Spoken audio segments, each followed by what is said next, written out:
കൊണ്ട് പ്രാർത്ഥിക്കുന്നു. കർത്താവിൻ്റെ കൃപ പരിശുദ്ധ അമ്മയുടെ മാധ്യസ്ഥതയിൽ എല്ലാവർക്കും ലഭ്യമാകുന്നതിന് എൻ്റെ പ്രിയപ്പെട്ടവനെ, നമുക്കറിയാം കൃപ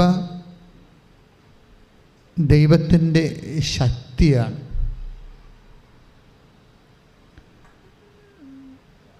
ഉടമ്പടിയും കൃപയും തമ്മിൽ ആണ് ബന്ധം.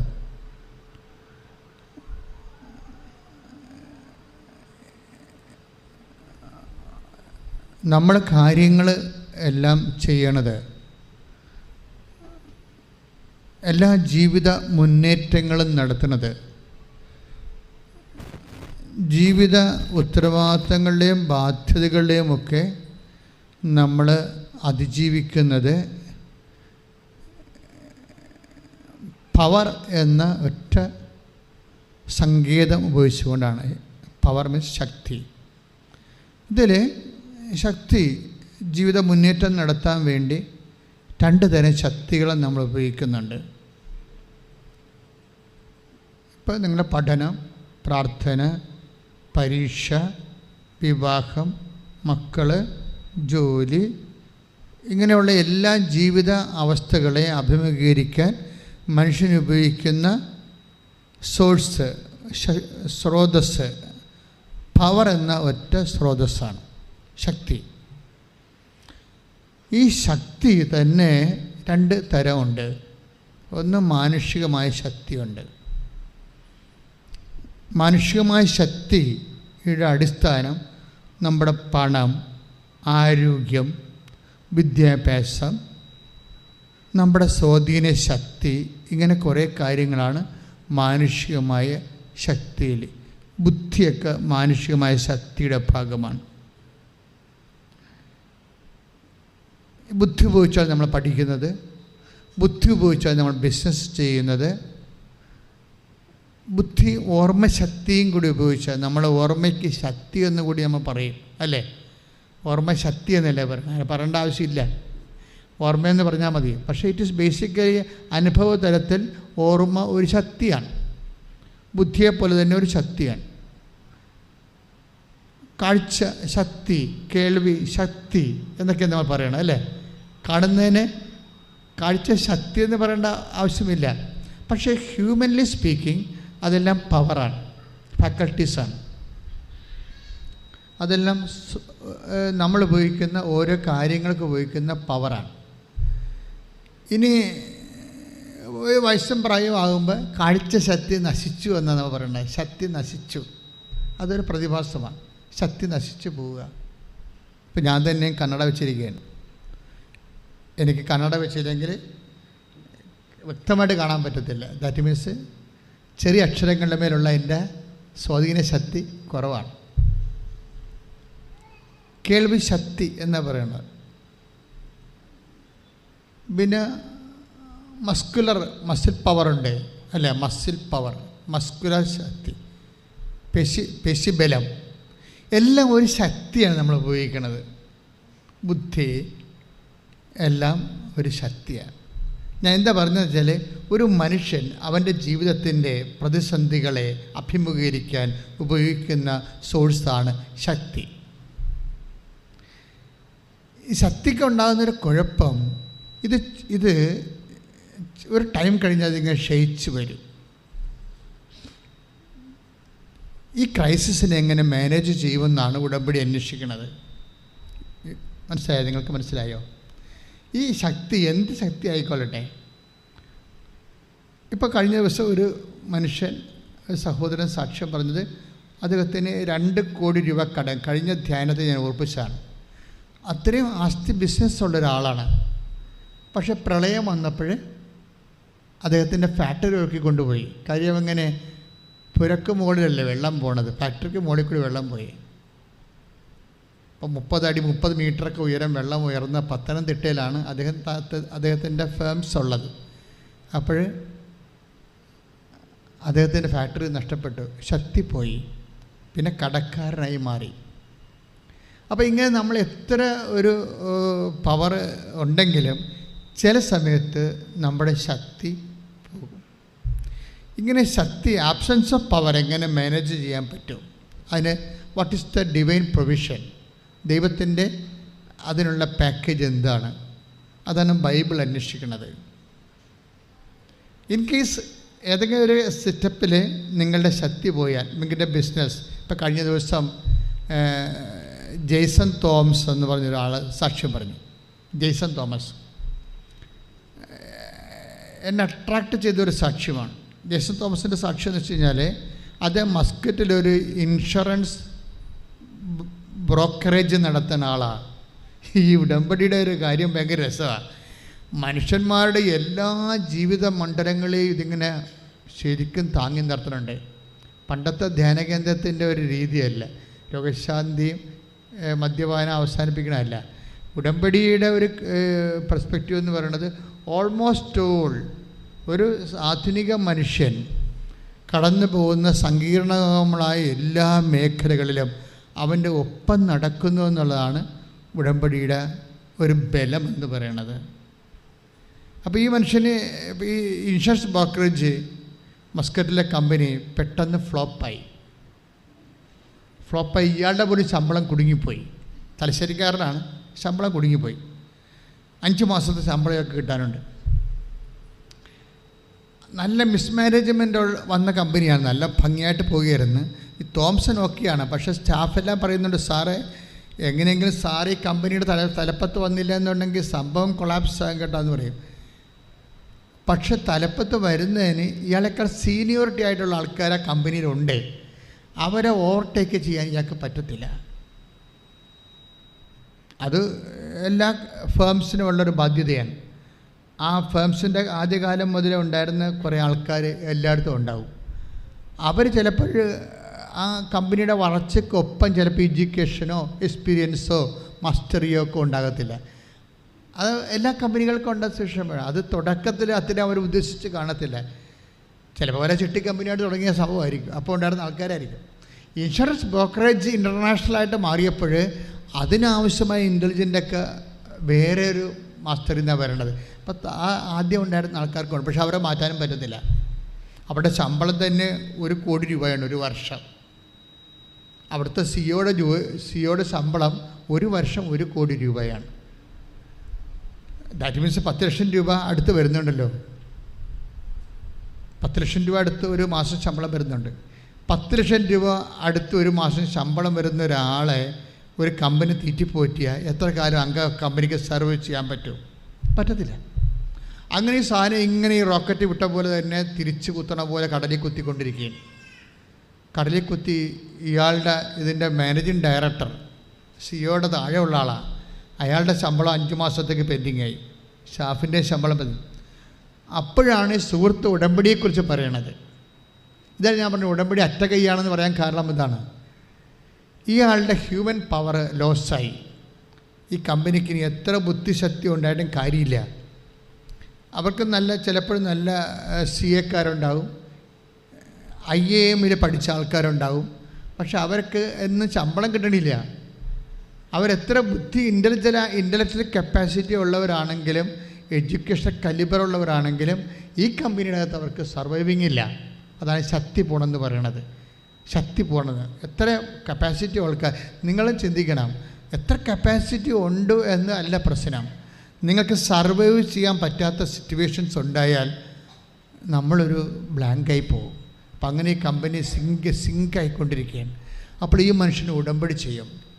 ഉടമ്പടിയിലൂടെ ഒരു പ്രശ്നം, ഉടമ്പടി നിങ്ങൾ മനസ്സിലാക്കേണ്ടത്, ഉടമ്പടി വർക്കൗട്ട് ചെയ്യുന്ന ഫോർമാറ്റ് തന്നെ അത് ഹ്യൂമൻ പവറിലല്ല. ഒരു ഹ്യൂമൻ പവറിലല്ല ഇത് വർക്ക് ചെയ്യണത്. ഹ്യൂമൻ പവർ എന്ന് പറയുന്നതാണ് എല്ലാ കമ്പനികളുടെയും ഒക്കെ ഒരു ആസ്തി എന്ന് പറയുന്നത്. സാധാരണ ആസ്തി നമ്മളെ മനുഷ്യധനം എന്ന് പറയത്തില്ലേ നമ്മൾ, ആൾക്കാരുടെ ഹ്യൂമൻ പവർ. അതുപോലെ ആൾക്കാരുടെ ആസ്തി എന്ന് പറയുന്നത് ബുദ്ധിയും എഡ്യൂക്കേഷനൊക്കെ. പക്ഷേ ഇത് വർക്കൗട്ട് ചെയ്യണില്ല ഇവിടെ. ഇത് ക്ഷയിച്ചപ്പോൾ കമ്പനിയെ ക്ഷയിച്ചുകൊണ്ടിരിക്കുകയാണ്. ഇങ്ങനെ വന്നാൽ പിന്നീട് ബൈബിൾ പറയണത് ഈ മനുഷ്യൻ്റെ പവർ ബലഹീനമായി കഴിഞ്ഞാൽ ഓട്ടോമാറ്റിക്കായിട്ട് പിന്നെ വർക്ക് ചെയ്യണത് ദൈവത്തിൻ്റെ ശക്തിയാണ്. ദൈവത്തിൻ്റെ ശക്തി വർക്കൗട്ട് ചെയ്യാൻ നിലവിൽ കൃത്യമായിട്ടുള്ള പ്രോജക്റ്റ് ഇല്ല. നമ്മൾ നൊവേന കൂടുന്നുണ്ട്, പ്രാർത്ഥന കൂടുന്നുണ്ട്, സിംഗിൾ എഡ്ജാണ് സാധനം.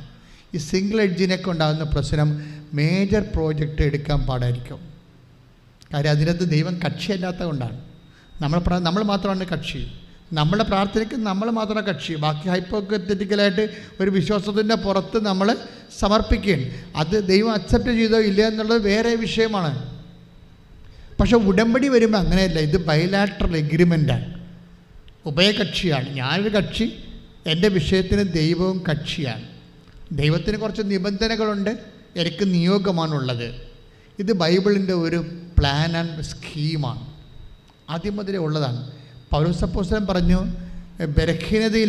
ബലഹീനത വന്നാൽ പിന്നെ അടുത്ത ഓപ്ഷൻ ഹ്യൂമൻ പവർ ലോസായി കഴിഞ്ഞാൽ, ബുദ്ധിയായാലും ശക്തിയായാലും ധനമായാലും ഹ്യൂമൻ പവർ ലോസായി കഴിഞ്ഞാൽ പിന്നുള്ള ഓപ്ഷൻ ഡിവൈൻ പവറാണ്. ഡിവൈൻ പവറിന് ബൈബിൾ വിളിക്കുന്ന പേരാണ് കൃപയെന്ന്. നമ്മൾ കൃപയെന്ന് പറയുമ്പോൾ പ്രസാദം എന്നൊക്കെ പറയാം. അതൊന്നും അല്ല സംഭവം. It's A power. അത് എപ്പോഴും ഉള്ള ഇതിൻ്റെ ഫണ്ടമെൻ്റൽ വേർഡ് എന്ന് പറഞ്ഞാൽ 2 കൊറിന്ത്യസ് 10:9 take the word of God. 2 കൊറിന്ത്യസ് 10:9 ശ്രദ്ധിക്കട്ടെ.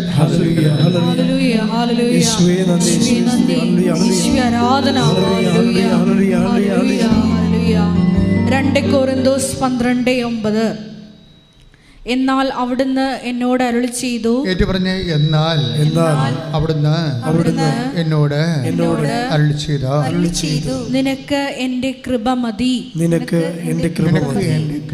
എൻ്റെ ശക്തി മതി. എന്തെന്നാൽ ബലഹീനതയിലാണ് എൻ്റെ ശക്തി പൂർണ്ണമായി പ്രകടമാകുന്നത്. അപ്പൊ ബലഹീനത വന്നാൽ, ഇപ്പോൾ ജെയ്സൺ തോമസ് എന്താണ്, ഒരു ബലഹീനതയിലാണ്. എന്താണ്, കമ്പനി ലാപ്സായി പോയിക്കൊണ്ടിരിക്കുന്നു. അയാൾക്ക് ശമ്പളം കിട്ടിയിട്ട് 5 മാസമായി. ഈ ബലഹീനത ഇനി പ്രവർത്തിക്കാൻ എന്താ പറയണത്? അടുത്ത വായിച്ച് എന്തെന്നാൽ ബലഹീനതയിലാണ് ദൈവത്തിന്റെ ശക്തി പ്രവർത്തിക്കുന്നത്. ഈ കമ്പനി പൊക്കിയെടുക്കാൻ ദൈവത്തിന്റെ ശക്തി മാത്രമേ ഉള്ളൂ. ദൈവത്തിൻ്റെ ശക്തി വേണമെന്നുണ്ടെങ്കിൽ ദൈവം അത്ഭുതം പ്രവർത്തിക്കണം. സാധാരണ ലെവലിലുള്ളതിന് അത്ഭുതം എന്നല്ല പറയണത്. സാധാരണ അവർ കഴിഞ്ഞുകൂടെ ഇങ്ങനെ മെയിൻറ്റെയിൻ ചെയ്ത് പോകും. പക്ഷേ എക്സ്ട്രാ ഒരു വിഷയം വന്നാൽ ദൈവം അത്ഭുതം പ്രവർത്തിക്കണം. ദൈവം അത്ഭുതം പ്രവർത്തിക്കാൻ ഒരു പ്രോജക്റ്റേ ഉള്ളൂ, അത് ഉടമ്പടിയാണ്.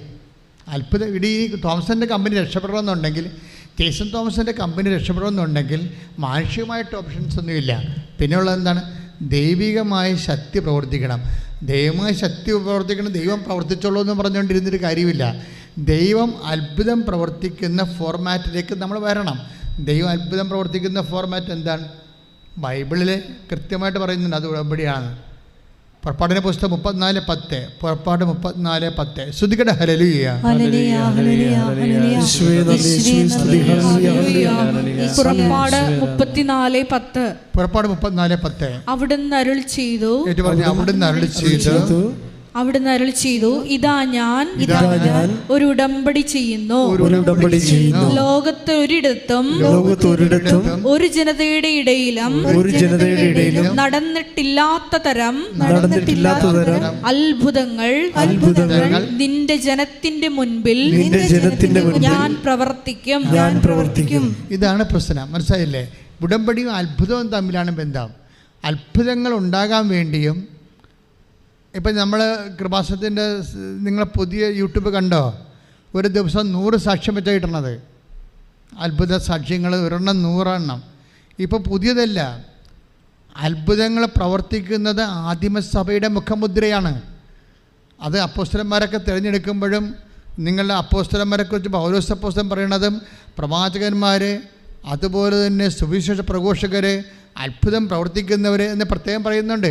അപ്പം ചില കാര്യങ്ങൾക്ക് അത്ഭുതം, take the bed of God, അത്ഭുതം പ്രവർത്തിക്കുന്നു. 12:28 കൊരിന്ത്യർ 12:28 ദൈവം സഭയിൽ ഒന്നാമത് അപ്പോസ്തലന്മാരെയും രണ്ടാമത് പ്രവാചകന്മാരെയും മൂന്നാമത് പ്രബോധകരെയും തുടർന്ന് അത്ഭുത പ്രവർത്തകർ, രോഗശാന്തി നൽകുന്നവർ, സഹായകർ, ഭരണകർത്താക്കൾ, വിവിധ ഭാഷകളിൽ സംസാരിക്കുന്നവർ എന്നിവരെയും നിയമിച്ചിരിക്കുന്നു. അപ്പൊ ഇതെല്ലാം നിയമനമാണ് ശരിക്കും. ഇപ്പൊ സഹായകരെന്ന് പറഞ്ഞു കണ്ടില്ലേ? അപ്പൊ ആദ്യം അപ്പോസ്തലന്മാർ, പിന്നെ പ്രവാചകര്, 4ാം സ്ഥാനത്താണ് ഈ അത്ഭുതം പ്രവർത്തിക്കുന്നവർ, 5ാം സ്ഥാനത്താണ് രോഗശാന്തി പ്രവർത്തിക്കുന്നവരും, അതിൻ്റെ കൂടെ തന്നെയാണ് സഹായകർ. സഹായരെന്ന് പറഞ്ഞാൽ എന്താണ്? ഇപ്പം നമ്മൾ തന്നെ ഇവിടെ എന്തുമാത്രം എത്രയോ വർക്കേഴ്സ്, 100 വർക്കേഴ്സുണ്ട് ഇവിടെ. ശുശ്രൂഷകർ എന്ന് പറയുന്ന കർത്താവിൻ്റെ ശുശ്രൂഷ മുന്നോട്ട് കൊണ്ടുപോകാനുള്ള ക്രമീകരണങ്ങൾ ചെയ്യണത്. 10 ഉടമ്പടിക്കാണ്ട് 13 കൗണ്ടേഴ്സുണ്ട്. ഈ 13 കൗണ്ടേഴ്സ് കൊണ്ട് 4.5 മണിക്കൂർ കൊണ്ടാണ് ഉടമ്പടി പ്രോസസ്സായി എടുക്കുന്നത്. അതിനുള്ളിൽ 100 പേരുടെ സഹായം നമുക്ക് കിട്ടിയാലേ ഇത് നടത്തിക്കൊണ്ടു പോകാൻ പറ്റത്തുള്ളൂ. അത് സഹായിക്കുന്നു. പക്ഷേ അത് സഹായം ഒരു ശുശ്രൂഷയാണ്, അതൊരു ഫങ്ഷനല്ല, ഒരു വർക്കല്ലത്, അതൊരു മിനിസ്ട്രിയാണ്. സഹായകരെ ആദിമസഭ മുതൽ ഉണ്ടായതാണ്. പക്ഷേ ഇതെല്ലാം അപ്പോസ്തലന്മാർക്ക് വിധേയമായിരിക്കണം. അപ്പോസ്തലന്മാരുടെ സ്ഥാനത്തുള്ള ആരാണ്? ബിഷപ്പുമാരാണ്. അതുപോലെ അതിനുശേഷം ഈ പ്രവാചകന്മാർ വരെ ബിഷപ്പുമാരാണ്. അതിനകത്ത് പ്രഘോഷകരുണ്ടാവും, പ്രവാചകരുണ്ടാവും. അതെല്ലാം വചന പ്രഘോഷമായിട്ട് ബന്ധപ്പെട്ട മിഷണറീസാണ്. അപ്പോൾ അവരെല്ലാം ആരായാലും ശരി അപ്പോസ്തലന് വിധേയമായിരിക്കണം. അപ്പോസ്തലനാണ് അധികാരം ദൈവം കൈമാറിയിരിക്കുന്നത്. അപ്പോൾ ഇത് സഭയുടെ ഒരു സ്ട്രക്ചറാണ്. അതിൻ്റെ ഭാഗമായിട്ട് ചില സമയത്ത് ഒരു വ്യക്തിക്ക് ഒരു ദൈവം ഒരു അത്ഭുതം പ്രവർത്തിക്കേണ്ടാതെ നിക്കക്കളില്ലാതെ വരുമോ? ഇപ്പോൾ ജെയ്സൺ തോമസിൻ്റെ പ്രശ്നം അതല്ലേ? ജെയ്സൺ തോമസിനെ സംബന്ധിച്ചിടത്തോളം ഇപ്പോൾ പുറപ്പാട് 34:10 അനുസരിച്ച് കൊണ്ട് ദൈവം ഉടമ്പടി സ്ഥാപിച്ചിരിക്കുന്നത് അത്ഭുതം പ്രവർത്തിക്കാൻ തന്നെയാണ്, ഒരു സംശയമില്ല കാര്യത്തിൽ. പക്ഷേ ആ അത്ഭുതം പ്രവർത്തിക്കുമ്പോൾ ഈ ജെയ്സൺ തോമസ് എന്താ ചെയ്തിരിക്കണത്? ഉടമ്പടി എടുത്ത ഉടനെ എന്ത് അത്ഭുതമാണ് അവിടെ നടന്നത്? ഉടമ്പടി എടുത്ത് ആ യൂട്യൂബിൽ കിടക്കുന്നുണ്ട് ആ സാക്ഷ്യം, കഴിഞ്ഞ ആഴ്ച ഇട്ടതാണ്. ഈ ജെയ്സൺ തോമസ് കൂപ്പുകുത്തണ തൻ്റെ സീറോയിലേക്ക് പോയിക്കൊണ്ടിരിക്കുന്ന തകർച്ചയെ ബാധിക്കുന്ന കമ്പനി രക്ഷപ്പെടാൻ വേണ്ടി മാതാവുമായിട്ട് മധ്യസ്ഥയിൽ ഉടമ്പടി ചെയ്ത് കഴിയുമ്പോൾ സെക്കൻഡുകൾക്കുള്ളിൽ, ഒരാഴ്ചക്കുള്ളൊരു സംഭവം നടക്കും. എന്താണ്? ബർബേഷ എന്ന് പറയുന്ന ഒരു ഗുജറാത്തുകാരനാണ് CEO. അയാളാണ് ഇതിനെ തലപ്പത്തിരിക്കുന്നത്. അയാളുടെ സ്റ്റിയറിങ്ങിലാണ് കമ്പനി പോണത്.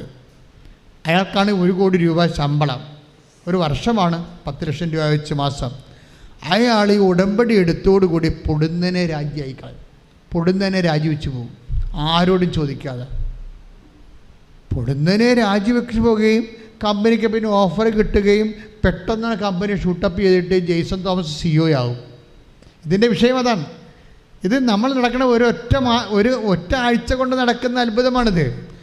അങ്ങനെ ചില ജീവിതത്തിൻ്റെ ചില ഭാഗത്ത് ദൈവം അത്ഭുതം പ്രവർത്തിക്കാതെ വേറെ ഒരു മാർഗമില്ലാതെ വരും. അതുകൊണ്ടാണ് ഞാൻ നിങ്ങളോട് പറയണത്, ദൈവത്തിന് ചെയ്യാൻ പറ്റുന്ന ജോലി ഉണ്ടെങ്കിൽ മാത്രമേ ഉടമ്പടി എടുക്കാവൂ. നിങ്ങൾക്ക് ചെയ്യാൻ പറ്റുന്നുണ്ടെങ്കിൽ നിങ്ങൾ ദൈവത്തെ കക്ഷി ചേർക്കാതിരിക്കണം നല്ലത്. കാര്യം ദൈവത്തിൻ്റെ നമ്മളിൻ്റെ അകത്ത് കക്ഷിയാക്കുമ്പോൾ ഫുൾ ആൻഡ് ഫുൾ ദൈവമായിരിക്കണം. ഇത് മറ്റത് കുറച്ച് നിങ്ങളിലും ആശ്രയിക്കും, ദൈവത്തിനും ആശ്രയിക്കും. ഇപ്പം നിങ്ങൾ പഠിക്കുന്നവരുണ്ടെങ്കിൽ, നല്ലോണം പഠിക്കുന്നവരുണ്ടെങ്കിൽ ദൈവം അതിൻ്റെ അകത്ത് കക്ഷിയാക്കേണ്ട കാര്യമില്ല. അത് നിങ്ങൾക്ക് ജനറ്റിക്കൽ ബ്ലെസ്സിങ്സ് നേരത്തെ തന്നിട്ടുള്ളതാണ്. ഉൽപ്പത്തി 1:28 സന്താന പുഷ്ടിയുടെ പെരുകണം, ഭൂമിയെ കീഴടക്കണം. അപ്പോൾ ജീവിതം ഏത് സാഹചര്യത്തിലായാലും ജീവിതത്തെ കീഴടക്കാനുള്ള ബുദ്ധിയും ശേഷിയും ശേമുഷിയും ഒക്കെ ദൈവം already by birth it is given. അതിന് ജനറ്റിക്കൽ ബ്ലെസ്സിങ്സ് എന്ന് പറയും. ഈ ജനറ്റിക്കൽ ബ്ലെസ്സിങ്സിനെ കവർ ചെയ്തുകൊണ്ടൊരു പ്രശ്നം ഉണ്ടായാൽ ആണ് ഉടമ്പടി വരണത് ശരിക്കും. ഇപ്പോൾ കഴിഞ്ഞ ദിവസങ്ങളിൽ ഒരു ബീന എസ് നായർ ഒരു സാക്ഷ്യം പറഞ്ഞു. ബീന എസ് നായർ ആ സാക്ഷ്യമുണ്ട്. എന്താ സാക്ഷ്യം എന്ന് പറയണത്? അവരൊരു ജ്യോതിഷിയാണ്, ജ്യോതിഷം പഠിച്ച ആളാണ്. അപ്പോൾ അവരത് പറയുന്നുണ്ട്, ഞാൻ ജ്യോതിഷിയാണ് എന്ന് പറയുന്നു. പക്ഷെ അവരുടെ സാക്ഷ്യം എന്താണ്? അവരുടെ മകന് 1, 2, 3 136 കല്യാണമാണ് വരണം. 136 കല്യാണം. അവരത് പറയുന്നുണ്ട് സാക്ഷ്യത്തിൽ. 136 കല്യാണം വന്നിട്ട് ഒരെണ്ണം പോലും ഒക്കണില്ല. ഇവനിപ്പോൾ എന്നാ പറ്റി? 36 വയസ്സായി. അപ്പം മെരിറ്റ് പോയി. 36 വയസ്സെന്ന് പറയുമ്പോൾ യൂറോപ്യൻസാണ് സാധാരണ 35 വയസ്സിൽ കെട്ടണത്, കല്യാണം കഴിക്കണത്. അവരുടെ പഠനവും പ്രൊഫഷനൊക്കെ സെറ്റ് ചെയ്തിട്ട് അവർ ആരെങ്കിലുമൊക്കെ ഇങ്ങനെ ഡേറ്റ് ചെയ്ത് കുറേ ആൾക്കാർക്ക് ഉപേക്ഷിച്ച് അങ്ങനെ അവസാനം ചൂസ് ചെയ്ത് ആരെങ്കിലും ഒരാളെ കല്യാണം കഴിക്കും. എന്തെങ്കിലും നിൽക്കുന്നുണ്ടാകുന്നത് വേറെ വിഷയം. അത് അവരുടെ കൾച്ചറിൻ്റെ ഒരു വിഷയമായിട്ട് മാറുകയാണ്. പക്ഷെ നമ്മുടെ കൾച്ചർ അങ്ങനെയല്ല. നമ്മുടെ കൾച്ചറിൽ ഇപ്പോൾ 18 വയസ്സ് തന്നെ ആൾക്കാർ കല്യാണം കഴിക്കാൻ തുടങ്ങിയിട്ടുണ്ട്, അല്ലേ? പണ്ട് പോലെ ഇവിടെ നിലവിലുള്ള ആചാരമാണ്. അതല്ലേ ഈ ഏകീകൃത സിവിൽ കോഡ് വേണമെന്ന് ഗവൺമെൻറ് പറയണത്. അതിൻ്റെ ഉദ്ദേശത്തിന് പല ഉദ്ദേശമുണ്ട്. കാര്യം ഇവിടുത്തെ ഒരു പൗരനാകുമ്പോൾ സ്വാഭാവികമായിട്ടും പൊതുവായിട്ടുള്ളൊരു കോഡ് വേണമെന്ന് ഒരു സെക്കുലർ ഗവൺമെൻറ് ആഗ്രഹിക്കുന്നത് സ്വാഭാവികമാണ്. അത് നമ്മുടെ വിഷയമല്ല. പക്ഷെ ഞാൻ പറഞ്ഞു വരുന്നതിൻ്റെ കാരണം ഇവിടുത്തെ കല്യാണപ്രായം ഒരു 24 വയസ്സാണ് ഒരു മിനിമം. അതായി ആ മിനിമത്തിൽ നിന്ന് മാറിയിട്ട് മെറിറ്റ് പോവുകയാണ്. How he's losing his merit, that's I am pointing. അതായത് അയാളുടെ മെറിറ്റ് എങ്ങനെയാണ് പോണത്? 24 വയസ്സ് കഴിഞ്ഞ് 25 വയസ്സായി, 26 വയസ്സായി, 30 വയസ്സായി, 31ആയി, 32ആയി, കല്യാണം ഇങ്ങനെ വരുന്നു പോകുന്നു, ഒന്നും ഒക്കണില്ല. 36 വയസ്സായി, 136 കല്യാണങ്ങൾ വരുന്നെന്ന് പറയുമ്പോൾ അവിടെ മെറിറ്റ് 0 മെറിറ്റ് വന്നു. മാനുഷ്യമായി 0 മെറിറ്റായി. ഈ 0 മെറിറ്റായി കഴിഞ്ഞാൽ നമുക്കറിയാമല്ലോ, ഉടമ്പടി വർക്ക് ചെയ്താൽ എങ്ങനെ? Not by merit but by grace. Not by merit എന്ന് പറയുന്നുണ്ട്. മെറിറ്റിൻ്റെ അകത്ത് അവിടെ ഒരു സാധനവും ഇല്ല. നിങ്ങളെന്താ പറയുക, പല കാര്യങ്ങളും നിങ്ങൾക്ക് മെറിറ്റുള്ള കാര്യങ്ങളാണ് ഉടമ്പടി വെക്കണത്. അതുകൊണ്ടാണ് നിങ്ങൾക്ക് അതിൻ്റെ അകത്ത് ഇൻവെസ്റ്റ് ചെയ്യാൻ പറ്റാതെ വരണത്. നിങ്ങൾക്കോ ഇതിപ്പോൾ പ്രാർത്ഥിച്ചില്ല നടക്കും. എൻ്റെ ആങ്ങളെയാണ് പഞ്ചായത്ത് പ്രസിഡൻറ്റ്. ഇപ്പം ലൈഫിൻ്റെ വീട് വരുമ്പോൾ എനിക്ക് കിട്ടുമെന്ന് പറയത്തില്ലേ? എൻ്റെ ആങ്ങളെയാണ് പഞ്ചായത്ത് പ്രസിഡൻറ്റ്, അത് ലൈഫിൻ്റെ വീട് വരുമ്പോൾ എനിക്ക് കിട്ടുമെന്ന് പറഞ്ഞിട്ട് നിങ്ങളിവിടെ കൊണ്ടുവന്ന് മാതാവിനോട് വീട് തരണമെന്ന്, ലൈഫിലെ വീട് തരണമെന്ന് പറയുമ്പോൾ വിഷയമാകും. കാര്യം എന്താണ്? മെറിറ്റ് നിങ്ങൾ ഓൾറെഡി ഹൈജാക്ക് ചെയ്തിട്ടുണ്ട്. ആങ്ങളെ വെച്ച് നിങ്ങളുടെ മെറിറ്റ് ഹൈജാക്കാക്കി. പിന്നെ അത് ഉടമ്പടി വെച്ച് ദൈവത്തിന് എന്താ നാണം കെടുത്തണത്? അവിടെയാണ് ലാഗിങ് വരണത്. ഉടമ്പടി ലാഗിങ് വരരുത്. ഇത് 0 മെറിറ്റാണ്. ഇപ്പോൾ ബീനേസ് നായറിൻ്റെ മകനെ സംബന്ധിച്ചിടത്തോളം കല്യാണം എന്ന് പറഞ്ഞാൽ 136 കല്യാണം കഴിഞ്ഞു, വന്നു പോയി, കണ്ടിട്ട് ഒന്നിനും ഒത്തില്ല. പിന്നെ അദ്ദേഹത്തിന് 36 വയസ്സുമായി. 0 മെറിറ്റാണ്. ഈ 0 മെറിറ്റുള്ള ആൾ എങ്ങനെയാണ് ഉടമ്പടി എടുക്കുമ്പോൾ ആ ആഴ്ചത്തെ തന്നെ കല്യാണം നടക്കണത് എങ്ങനെയാണ്? ഇതാണ് പുറപ്പാട് 34:10. എന്താണ്? ഞാൻ നീയുമായിട്ടൊരു ഉടമ്പടി ചെയ്യാം. നിനക്ക് 0 മെറിറ്റാണെങ്കിലും ശരി, ഞാൻ 0 മെറിറ്റ് വരുമ്പോഴാണ് അത്ഭുതം പ്രവർത്തിക്കണത്. വീണ്ടും വചനം വായിച്ചേ. Not by merit but by grace. Ephesians 2:8. സ്തുതിക്കട്ടെ. ഹല്ലേലൂയ.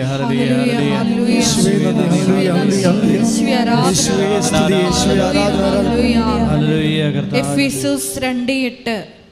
വിശ്വാസം വഴി കൃപയാലാണ് വിശ്വാസം വഴി കൃപയാലാണ് നിങ്ങൾ രക്ഷിക്കപ്പെട്ടത്.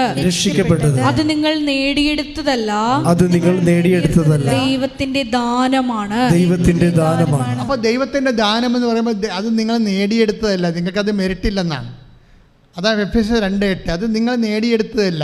നിങ്ങളുടെ ബുദ്ധി കൊണ്ടോ എഡ്യൂക്കേഷൻ കൊണ്ടോ സ്വാധീനം കൊണ്ടോ അല്ലെങ്കിൽ നിങ്ങളുടെ പ്രയോറിറ്റി കൊണ്ടോ നിങ്ങളുടെ എക്സ്പീരിയൻസ് കൊണ്ടോ നിങ്ങൾ നേടിയെടുത്തതല്ല. അവിടെ നിങ്ങളുടെ നേട്ടം 0 മെറിറ്റാണ്. പിന്നെന്താണ്? ദൈവത്തിൻ്റെ ദാനമാണ്. ഒന്ന് പറഞ്ഞേ. ദൈവത്തിൻ്റെ ദാനമാണ്. 0 മെറിറ്റിൽ വരുമ്പോൾ പിന്നെയുള്ള ഓപ്ഷൻ ദൈവത്തിൻ്റെ ദാനമാണ്. ഈ ദൈവത്തിൻ്റെ ദാനം എപ്പോഴും വരണത് അത്ഭുതങ്ങളുടെ രൂപത്തിലാണ്. നമുക്ക് മെറിറ്റ് ഇല്ലെങ്കിൽ പിന്നെ അത്ഭുതമാണ് ഉണ്ടാകണം. പിന്നെ ഓപ്ഷൻ അതാണ്. അതുകൊണ്ടാണ് ആ അത്ഭുതം പ്രവർത്തിക്കാൻ ഉടമ്പടി തന്നെ വേണമെന്ന് പുറപ്പാട് 34:10 പറയണത്. പുറപ്പാട് 34:10 ഒന്ന് വായിക്കട്ടെ. ശ്രദ്ധിക്കട്ടെ. ഹല്ലേലൂയ.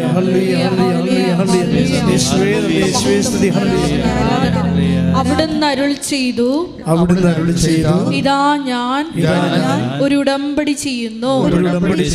ലോകത്തൊരിടത്തും ഒരു ജനതയുടെ ഇടയിലും നടന്നിട്ടില്ലാത്ത തരം അത്ഭുതങ്ങൾ എന്റെ ജനത്തിന്റെ മുൻപിൽ ഞാൻ പ്രവർത്തിക്കും. ഇത് ദൈവത്തിന്റെ വാക്കാണ്. അപ്പം നമ്മൾ ശ്രദ്ധിക്കേണ്ടത് ഈ ദൈവത്തിൻ്റെ വാക്ക്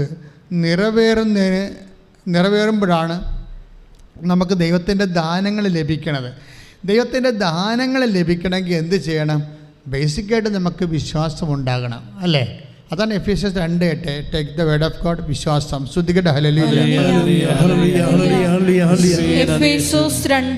എഫേസ്യസ് 2:8 വിശ്വാസം വഴി കൃപയാലാണ് നിങ്ങൾ രക്ഷിക്കപ്പെട്ടത്. അത് നിങ്ങൾ നേടിയെടുത്തതല്ല, ദൈവത്തിന്റെ ദാനമാണ്.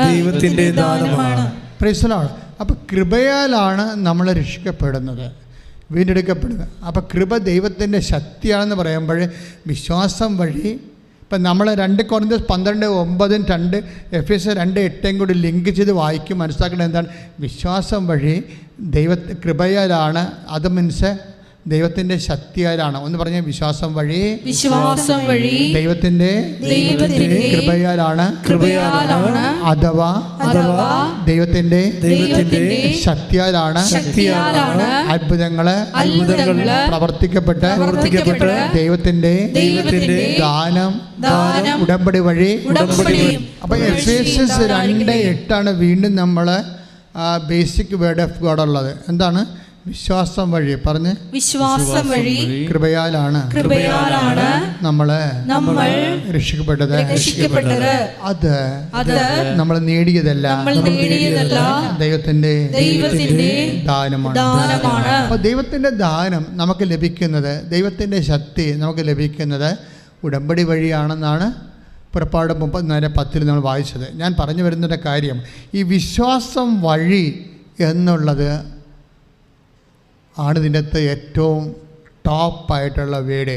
വിശ്വാസം വഴി. ഈ വിശ്വാസം ആണ് നമ്മൾ വിശ്വാസം വഴി കൃപയാലാണ്.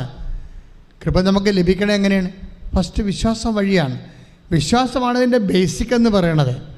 ഉടമ്പടി ആയാലും ശരി, അതിൻ്റെ ബേസിക് വിശ്വാസം തന്നെയാണ്.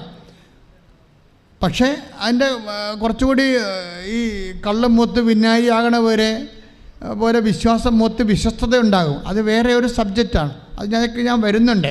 അതല്ല, ഈ വിശ്വാസം വഴി പറഞ്ഞ് വിശ്വാസം വഴി കൃപയാലാണ് നമ്മളെ രക്ഷിക്കപ്പെട്ടത്. അപ്പൊ വിശ്വാസം ആണ് ഇതിൻ്റെ അകത്ത് മെയിൻ സബ്ജക്റ്റ്.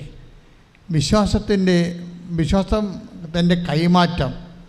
വിശ്വാസം എപ്പോഴും വരണത്, ആക്ടിവേറ്റ് ആകുന്നത് കൈമാറ്റത്തിലൂടെയാണ്. വിശ്വാസം നമുക്ക് മൂന്നോ നാലോ തരത്തിൽ വിശ്വാസം കൈമാറാൻ പറ്റും. ഒന്ന്, വിശ്വാസം പ്രഖ്യാപനത്തിലൂടെ നമുക്ക് വിശ്വാസം പ്രകടിപ്പിക്കാം. വിശ്വാസ പ്രകടനത്തെക്കുറിച്ചാണ് ഞാൻ നിങ്ങളോട് സംസാരിക്കുന്നത്. ഇപ്പം എന്താ നമ്മുടെ സബ്ജക്റ്റ്? എന്താണ്? എഫേസ്യസ് 2:8 ഉടമ്പടിയുടെ ആസ്തിവചനങ്ങൾ. എന്താണത്?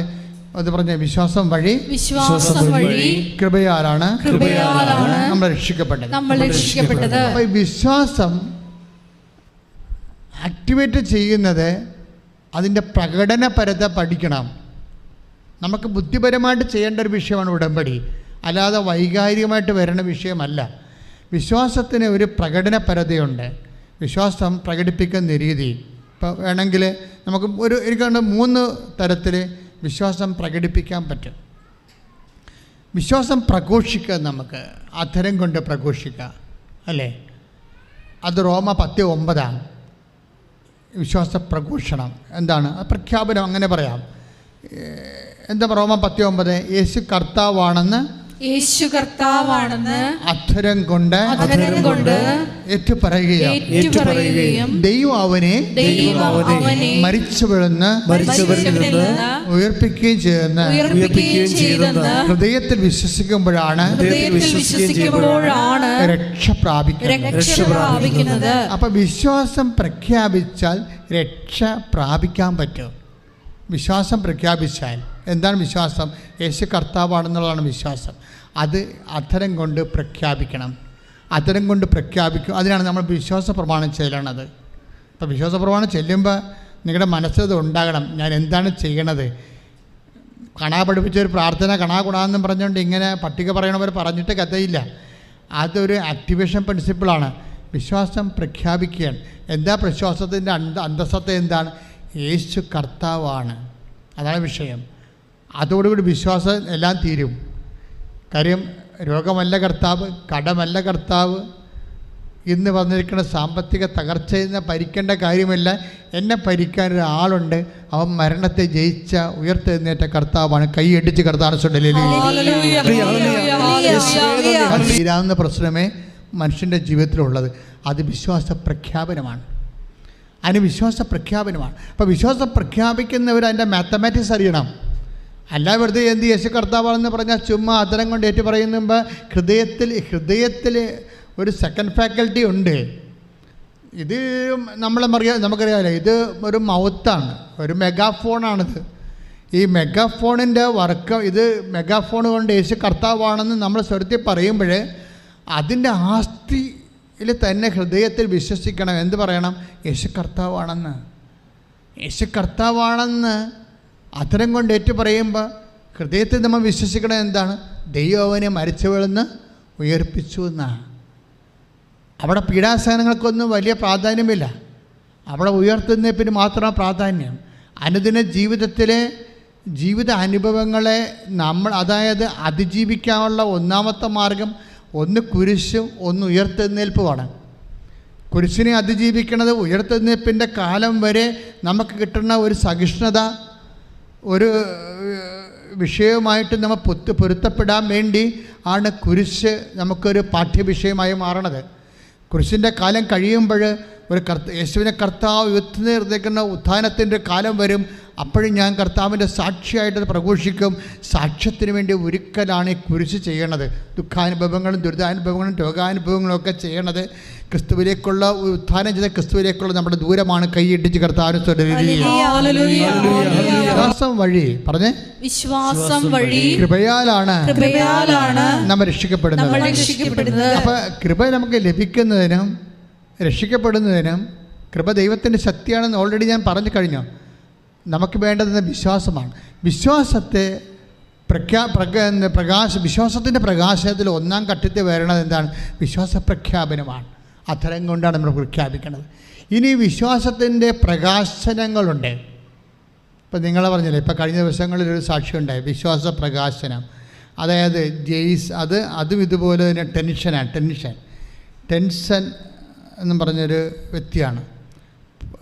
പുള്ളി വലിയ ഹൈ ബിസിനസ്, പുള്ളിക്കാരുടെ പ്രശ്നം 40 ലക്ഷം കടവാണ്. ഈ ഉടമ്പടിയിലൊക്കെ വരുന്നതെന്ന് വെച്ചാൽ നിസ്സാര കാര്യം. 5 കോടി കടം, 40 ലക്ഷക്കണക്കിന് ലക്ഷക്കണക്കിനും കോടിക്കണക്കിനും കടമുള്ള ആൾക്കാരാണ് ഉടമ്പടി കാലങ്ങളിൽ കൊണ്ടെടുക്കുന്നത്. ടെൻഷൻ്റെ പ്രശ്നം എന്ന് വെച്ച് കഴിഞ്ഞാൽ അദ്ദേഹത്തിൻ്റെ ആപ്പ് നിരോധിച്ച്. ആപ്പെന്ന് പറയുന്നത് അങ്ങനെ കന്നഡ ഡിസൈൻ ചെയ്ത് കന്നഡ ഹോൾസെയിൽ ബിസിനസ് ചെയ്യുന്ന ആളാണ്. അപ്പോൾ ഈ കന്നഡയിൽ നമുക്കൊരു ആപ്പുണ്ടെങ്കിൽ, ഇപ്പോൾ കൃപാസനത്തിന് ആപ്പ് ചെയ്തുകൊണ്ടിരിക്കുകയാണ്.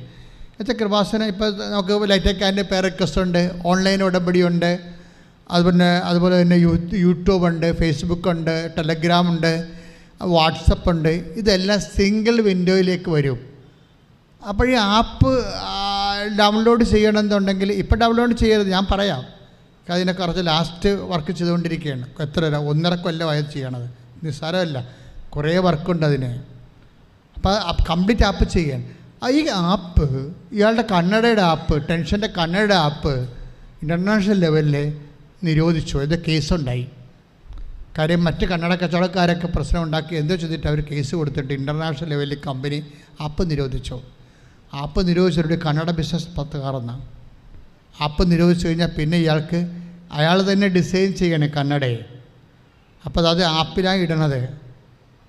അതാണ് ആൾക്കാർ ഡൗൺലോഡ് ചെയ്തിട്ട് കന്നഡ റീറ്റെയിലായിട്ട് എടുക്കുന്ന ആൾക്കാരില്ലേ, അതാണ് അവർ ആപ്പ് ഡൗൺലോഡ് ചെയ്തിട്ടാണ് നോക്കണത്. അതിൻ്റെ ഡിസൈൻ നോക്കിയിട്ട് ഇപ്പോൾ നമുക്ക് എല്ലാം ഡിസൈൻ നമ്മളറിയുന്നില്ലെന്നേ ഉള്ളൂ. നമ്മളിങ്ങനെ കണ്ടൊക്കെ വെച്ച് നടക്കും. ഇവരെല്ലാവരും എപ്പോഴും അപ്ഡേഷനുണ്ട്, ഡിസൈനിൽ അപ്ഡേഷനുണ്ട്, എല്ലാത്തിനും ഉണ്ട് അല്ലേ. ആഭരണങ്ങൾക്ക് ഇല്ല, വാച്ചിന്, എല്ലാത്തിനും ഡിസൈൻ അപ്ഡേഷനുണ്ട്. അപ്പോൾ അപ്ഡേഷൻ എല്ലാം ആപ്പ് വഴിയാണ് നടക്കുന്നത്. പക്ഷേ ആപ്പ് നിരോധിച്ചു. ആപ്പ് നിരോധിച്ചതോടുകൂടി ഈ ടെൻഷൻ ശരിക്കും ടെൻഷനിലായിപ്പോയി. കാര്യം പിന്നെ കച്ചവടം ഇല്ലല്ലോ, എല്ലായിടത്തും കച്ചവടം പെൻഡിങ് ആകുകയും അയാൾക്ക് കടം കിട്ടാനുള്ളവർക്ക് കൊടുക്കാൻ പറ്റാതെയും സെയിലെല്ലാം മരവിച്ചു പോയി. തൃശ്ശൂർക്കാരനാണ്. അപ്പോൾ സെയിലെല്ലാം മരവിച്ചു, 40 ലക്ഷം ഇൻട്രസ്റ്റോടുകൂടി കടത്തിലായി. അപ്പം ജീവിതം പൊങ്ങാൻ വേറെ ഒന്നും വേണ്ടല്ലോ. 40 ലക്ഷം ഇൻട്രസ്റ്റോട് കടത്തിലായപ്പോൾ ജെയ്സൺ പിന്നെ എന്താ ചെയ്യേണ്ടത്? ഉടമ്പടി ആശ്രയിക്കാൻ, ഉടമ്പടി ചെയ്യാൻ. അതാണ് ഈ ഉടമ്പടി ചെയ്യുമ്പോൾ ജെയ്സൻ്റെ ഈ കണ്ണട, ആപ്പ് നിരോധിച്ച കണ്ണടയ്ക്ക് എന്നാ സംഭവിക്കണം നമ്മൾ അറിയണം. നമ്മൾ എപ്പോഴും നമ്മൾ ദൈവത്തോട് പറയുന്ന എനിക്ക് തോന്നുന്നത് ദൈവത്തോട് പ്രത്യേകിച്ചൊന്നും പറഞ്ഞു കൊടുക്കാതിരിക്കാൻ നല്ലത്. ഇന്നതുപോലെ ചെയ്തു തന്നാൽ ഇന്നതുപോലെ ഞാൻ രക്ഷപ്പെടും, അങ്ങനെയൊന്നും നിങ്ങൾ പറയാതിരിക്കാൻ നല്ലത്. കാര്യം നിങ്ങളുടെ കൊച്ചു ബുദ്ധിക്ക പറ്റുന്നതിനേക്കാൾ ഉപരി നമ്മുടെ ധാരണകളെ അതിലംഘിക്കുന്നതാണ് ദൈവത്തിൻ്റെ ബുദ്ധി. മനസ്സിലായ?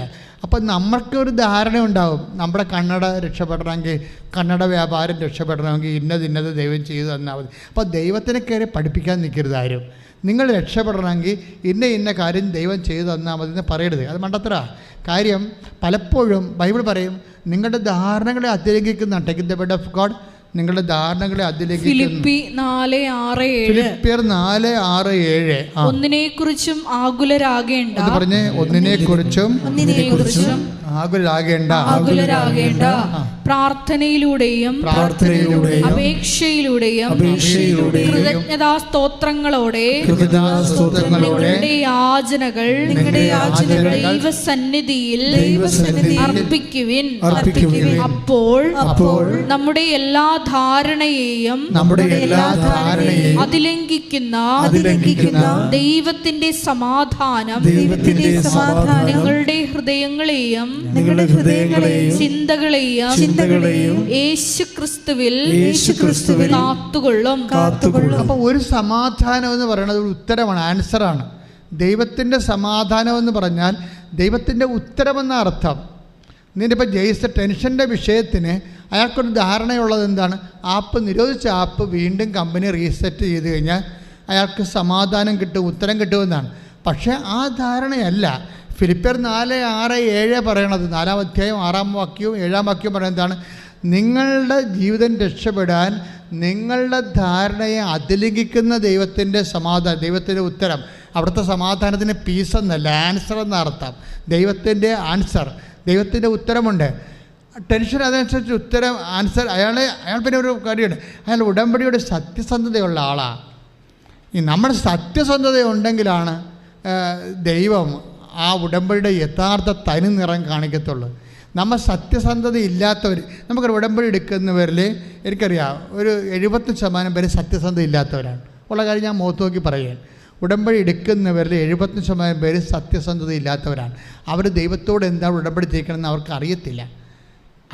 അവരുടെ വിഷയത്തെക്കുറിച്ച് അവരെപ്പോഴും ഭയങ്കര ആകുലരായിരിക്കും, ദൈവത്തെക്കുറിച്ച് ഒരിക്കലും അല്ല. അതാണ് നമുക്ക് ഉടമ്പടി പറ്റുന്ന ഒരു അബദ്ധം. പക്ഷേ ടെൻഷൻ അങ്ങനെയല്ല.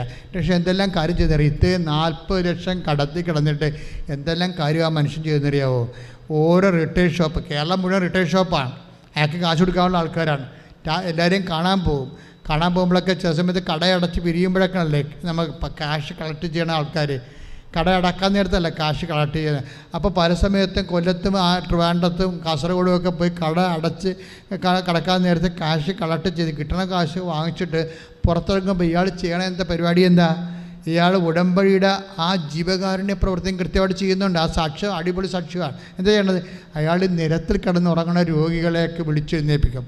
ഒത്തിരി പേര് നിരത്തിലൊക്കെ കിടന്ന് ഉറങ്ങത്തില്ലേ? എന്നിട്ട് ചോദിക്കും ഭക്ഷണം കഴിച്ചിട്ടാണ് ഉറങ്ങണമെന്ന് ചോദിക്കും. അവർ ചോദ്യം മതിയില്ല ദൈവത്തിൻ്റെ മനസ്സ് കുളിർക്കുവാൻ. ഭക്ഷണം കഴിച്ചിട്ടാണ് ഉറങ്ങണം. അപ്പോൾ ചിലർ പറയും ഇല്ലെന്ന് പറയും, എന്നാൽ ബാന്ന് പറയും. എന്നിട്ട് ഹോട്ടലിൽ കൊണ്ടുപോയി, ഏത് ഹോട്ടലാണ് തുറന്നിരിക്കണം അവിടെ കൊണ്ടുപോയി മനുഷ്യൻ ഭക്ഷണം വാങ്ങിച്ചു കൊടുക്കും. ഇവിടെ വന്നിരിക്കണം എന്താ പരിപാടി? ഇവിടെ വന്നിട്ട് ഇവിടെ നിന്ന് 1 കെട്ട് പത്രമാണ് നമ്മൾ മേടിക്കാൻ പറയണത്. പക്ഷേ പുള്ളി 5 കെട്ട് പത്രം മേടിക്കും. 5 കെട്ട് പത്രം മേടിച്ച് എന്താണ് ഈ വലിയൊരു ബിസിനസ്സുകാരനാണ് ചെയ്യണത്. അയാൾ ഓരോ മെഡിക്കലിൻ്റെ വാതിക്കൽ പോയി നിൽക്കും. ഓരോ മെഡിക്കൽ, ആ സാക്ഷി നിങ്ങളൊന്ന് കേൾക്കണം, ടെൻഷൻ്റെ. ഓരോ മെഡിക്കലിൻ്റെ വാതിക്കൽ പോയി നിൽക്കും. എന്നിട്ട് ഓരോരുത്തരോട് പറയും. അപ്പോൾ അക്രൈസ്തവ സഹോദരങ്ങളെ കാണുമ്പോൾ അയാൾ കാനായിലെ കല്യാണത്തെക്കുറിച്ച് സംസാരിക്കും.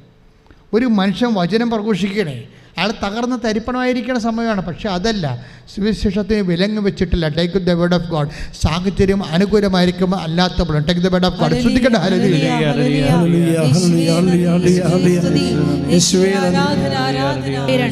രണ്ട് തിമോത്തി 4:2 വചനം പ്രസംഗിക്കുക. വചനം പ്രസംഗിക്കുക.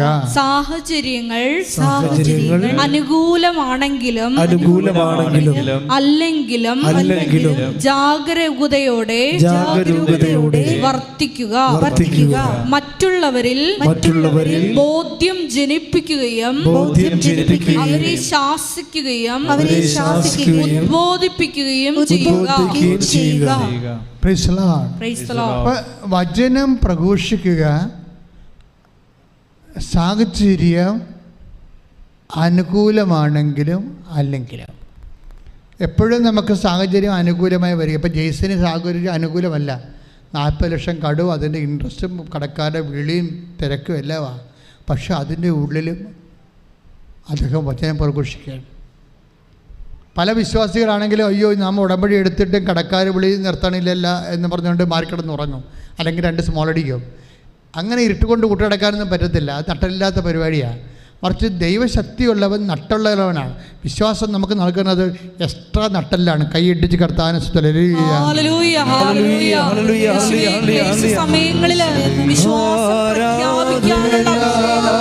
ഞങ്ങൾക്ക് നൽകണമേ.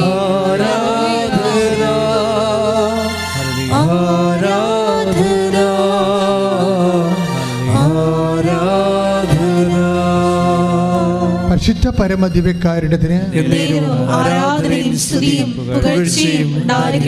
വിശ്വാസിയെ സംബന്ധിച്ചിടത്തോളം ഉള്ള അനുഭവമാണ് സുവിശേഷം. ഇപ്പം കടമുണ്ടാകാം, രോഗമുണ്ടാകാം, പക്ഷെ സുവിശേഷം വിലങ്ങ് വെക്കപ്പെട്ടിട്ടില്ല.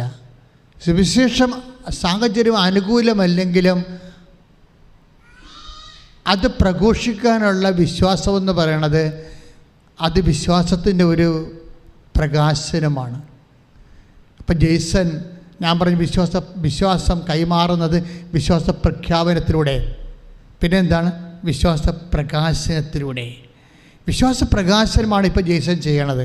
എന്താണ് കാര്യം? അയാളുടെ സാഹചര്യം അനുകൂലമല്ല, പക്ഷേ സ്റ്റിൽ അയാൾ ഓരോ മെഡിക്കൽ കോളേജിനെ വാദിക്കലും ഹോസ്പിറ്റൽ വാദിക്കുന്നതുകൊണ്ട് കൃപാസനം പത്രം പറഞ്ഞ് കൊടുക്കുക. അത് അക്രൈസ്തവരാണെന്ന് കണ്ട അദ്ദേഹം കാനായിലെ കല്യാണത്തെക്കുറിച്ചും ഒരു കുടുംബം അന്യം നിന്ന് പോകാൻ പോകുമ്പോൾ തകർച്ച ബാധിക്കുമ്പോൾ അമ്മ എങ്ങനെ മധ്യസ്ഥം വഹിക്കണമെന്നും അമ്മയുടെ മധ്യസ്ഥം എങ്ങനെ യേശു കേൾക്കണമെന്നും എങ്ങനെ വീണ്ടെടുക്കണമെന്നും ഈ മനുഷ്യൻ പറഞ്ഞ് ആ മനുഷ്യൻ പഠിച്ച് സുവിശേഷം പ്രഘോഷിക്കാൻ കൊടിയ കടത്ത് നിന്നുകൊണ്ട് ആ മനുഷ്യൻ സാഹചര്യം അനുകൂലമല്ലാത്തപ്പോഴും ആ മനുഷ്യൻ സുവിശേഷം വിലങ്ങ് വെക്കാത്ത സുവിശേഷം പ്രസംഗിച്ചുകൊണ്ടിരിക്കുകയാണ്. ഒന്ന് പ്രാർത്ഥിക്കുക. കർത്താവായ ദൈവമേ, ഈ വചനം കേൾക്കുന്ന എൻ്റെ ജീവിതത്തിലെ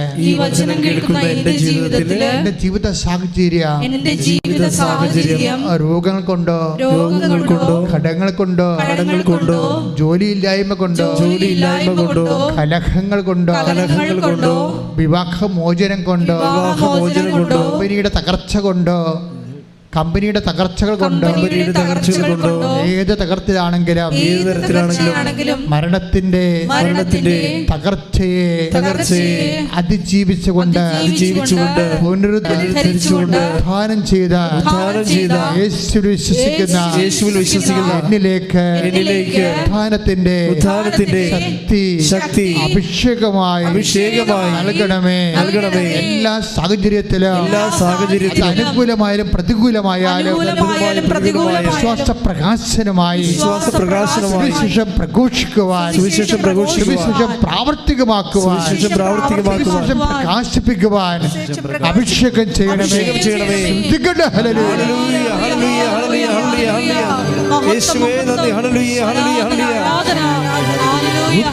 അതൊന്നും ഉണ്ടായിട്ടില്ലേ?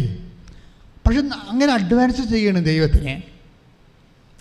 അല്ല, നമ്മളിപ്പോൾ ചിലരുണ്ടല്ലോ ഓരോരോ പ്രത്യക്ഷീകരണ പ്രാർത്ഥന ചെയ്തേച്ചും വന്ന് കമ്പ്യൂട്ടർ അടിച്ചു നോക്കും. ഓഫർ ലെറ്റർ വന്നാന്ന് അടിച്ചു നോക്കത്തില്ലേ?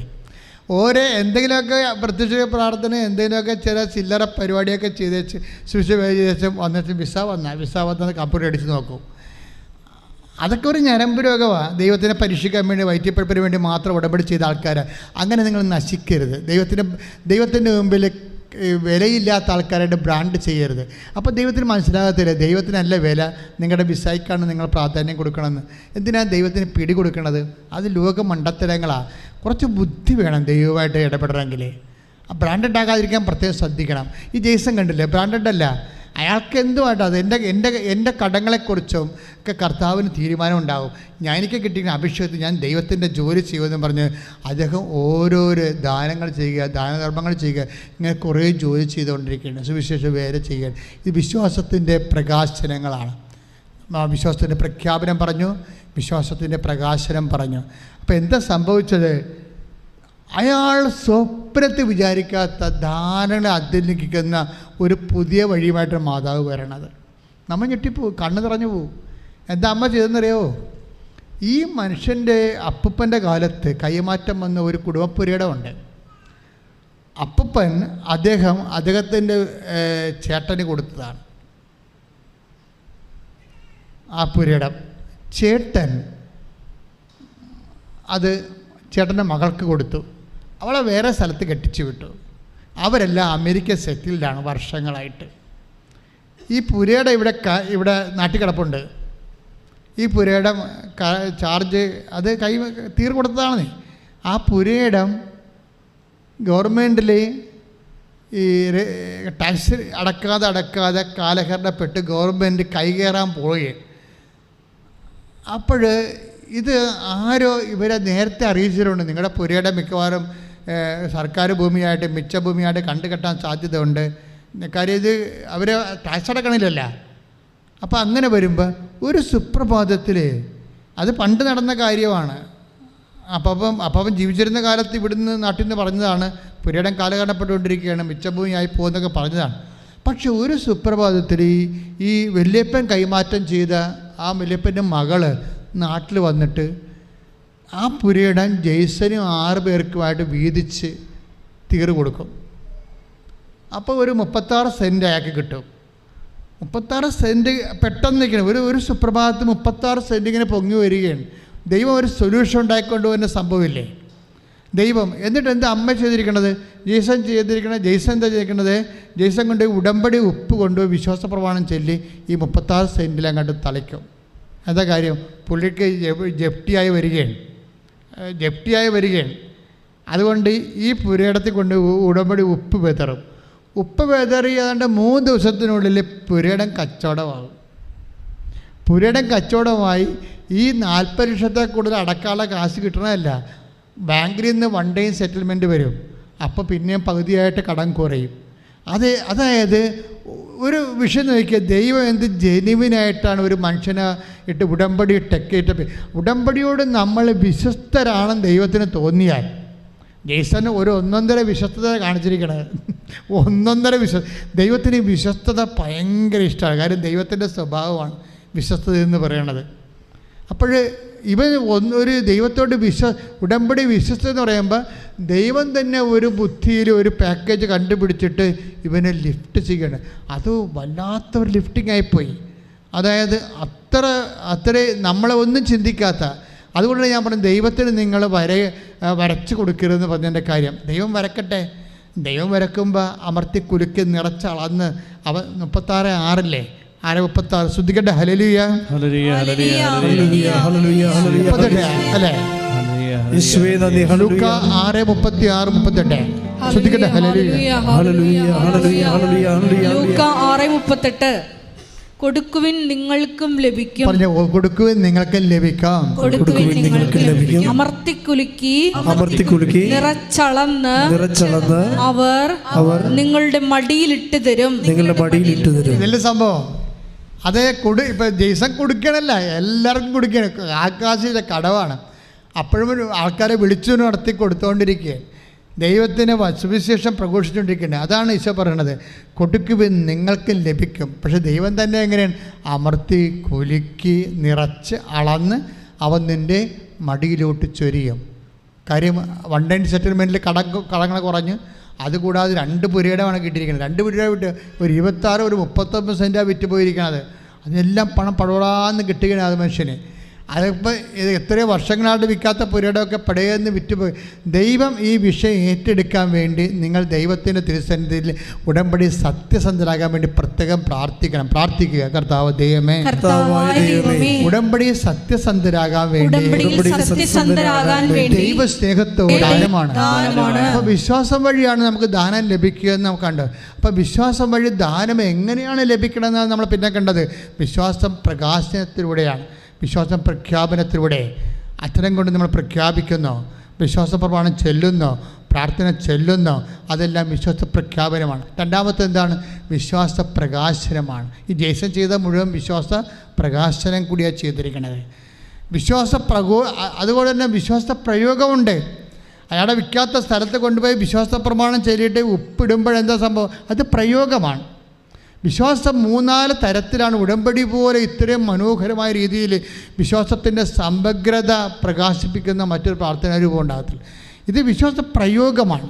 വിശ്വാസം പ്രയോഗിക്കുകയാണ്. പ്രഖ്യാപിക്കുന്നോ, പ്രകാശിപ്പിക്കുന്നോ, പ്രയോഗിക്കുന്നോ, വിശ്വാസ പ്രയോഗമാണ്.